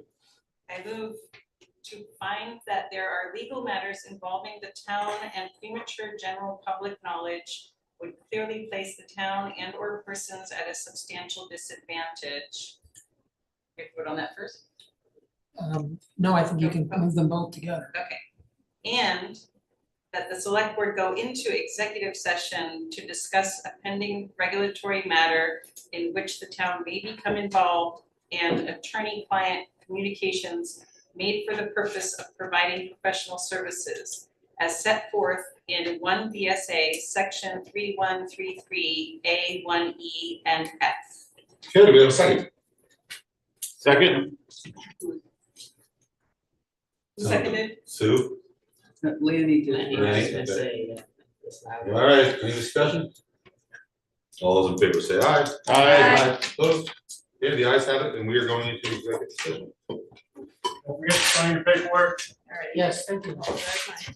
Looked like I changed my vote, because I offered to make the motion, but I hadn't actually read the motion. Right. Before I made that offer, so I apologize for that confusion. Did you just?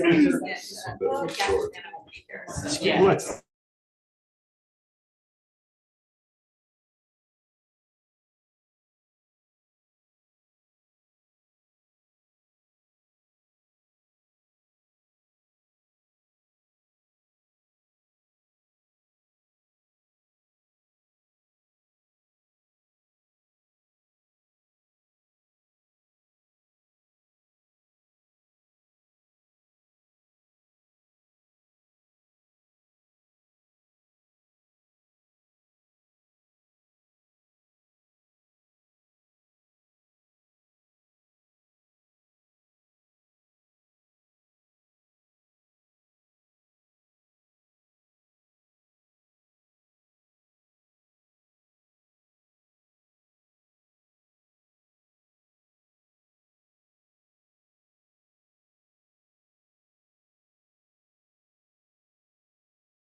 that we exit executive session At at 9:43. Second by Kim. Second.